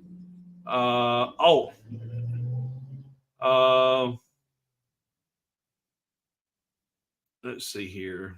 I've got comments on top of comments here before I get out of here.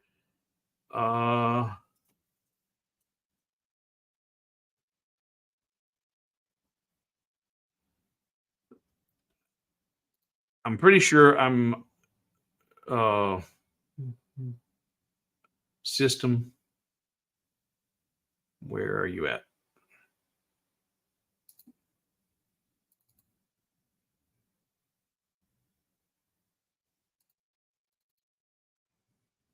I'm pretty sure I'm on 10. I can't remember. I'm pretty sure I'm on 10. and I seen a comment pop up that already went away. That was an email that I wanted to a better understanding. In fact,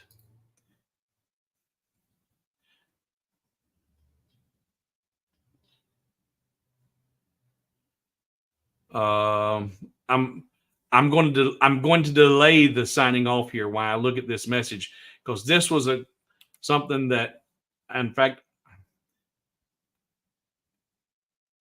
he says he's having a problem with 1.6, and if it's an issue, then maybe we all need to know about it, and or I can show you how to fix it.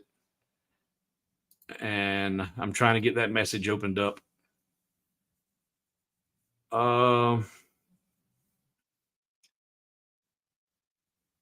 And Lyle, if you're still out there, do you care if I play your video?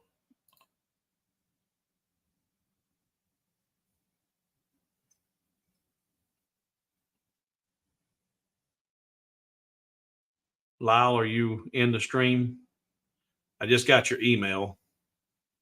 But he emailed me with a problem he's having about tabs not docking in 1.6.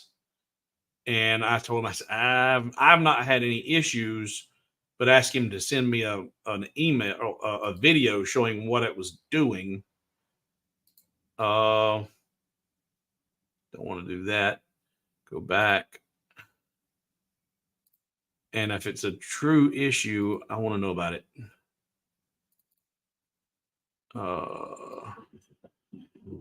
This is what I can't get to dock right. See, it just don't go in like it's supposed to. Short video, sorry. Oh, okay. I'm thinking slots and tabs. Okay. All right. And a bunch of you have probably experienced this, and it's not got anything to do with the version, I don't think, as far as Lightburn. But come over here to Lightburn. His comments is he couldn't get tabs to dock correctly. And I'm like, Lyle, I didn't understand. But now seeing your video, I understand. What he was referring to is you can pull these tabs out here and have all these. Now here I've got the library, the art library, the camera control, and I can pull the camera control over here. But he's having a problem getting them to go back in here and dock back where he wants them. See, if I've got that and I bring it down here and I look for it to turn gray. Once that turns gray, I can let go and it's going to snap into place. I struggled with that and struggled with that and struggled with that as long as I was working on my laptop. It has, from what I was told at Lightburn Expo, those bugs are a result of resolution and either the resolution settings and or the fact that it's just a laptop. So Lyle, if you're using a laptop and you've updated Windows or updated something, have your resolution settings changed, check that. But the reason there are as many bugs as there are with Lightburn and laptops comes down a lot of times comes down to the resolution, which is strange and weird. I don't understand it. That's what they told me. And as soon as I got off of my laptop and onto a real computer, and I say, look, because laptops, today's laptops have got more processing power than some of the older desktops, years ago. But there is a difference between the way that Lightburn processes in a laptop than it does when it's on a desktop. All right. Last questions, last calls.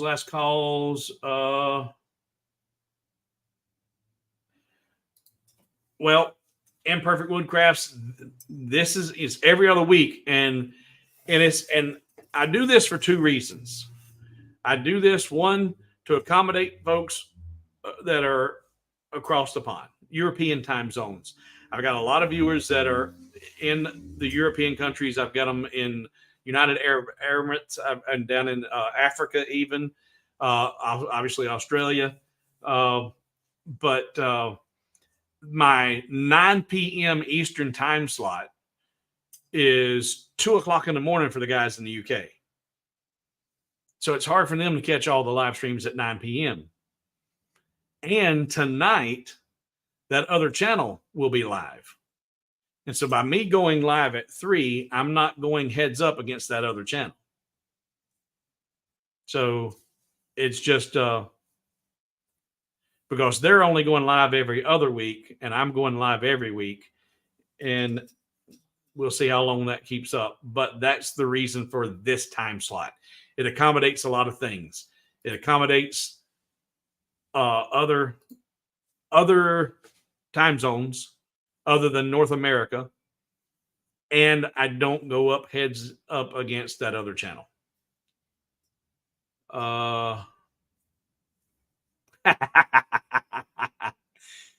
If you guys are not aware, Jack in the Shop has got his own YouTube channel. And in fact, Jack, do you care if I share your link to your channel? You won't be able to, but do you care if I share your link to your channel? I won't put it in there if you don't want me to, but I'm happy to do it. Get my subscriptions. Jack. Where are you at, Jack? But Jack did a really nice Bible. He used his CNC and his laser. He did it. He pulled out all the stops on this project. And I don't know why my subscription's not. Here we go.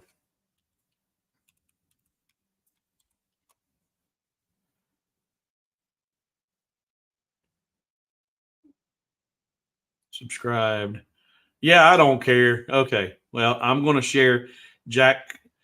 And Jack does a lot more. Is it fair to say you do a lot more shorts than you do anything?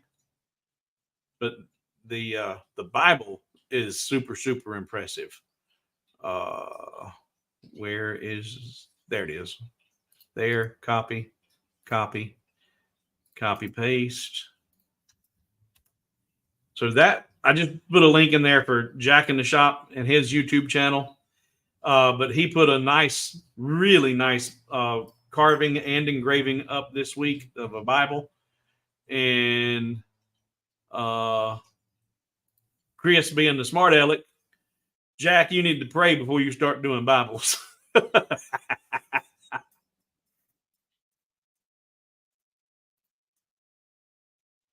All right. Okay, guys. I think that's it. I don't see any more immediate questions. I handled that for back and forth. All right. Yeah, that Bible, Dave, was really, really impressive. All right, guys. Thank you for watching. Thank you for hanging out. And just for giggles, I'm going to refresh it one more time. Hey, we got a subscriber. We got one subscriber. Going to take a long time to get 10,000 at this rate, guys. Thank Jack in the Shop. All right, Jack, got you a viewer over there. All right, guys, you have a good rest of your weekend. I'm going to go get me something to eat, and I will see you next Tuesday. Probably won't be live, but I'll see you Tuesday. Y'all have a good weekend.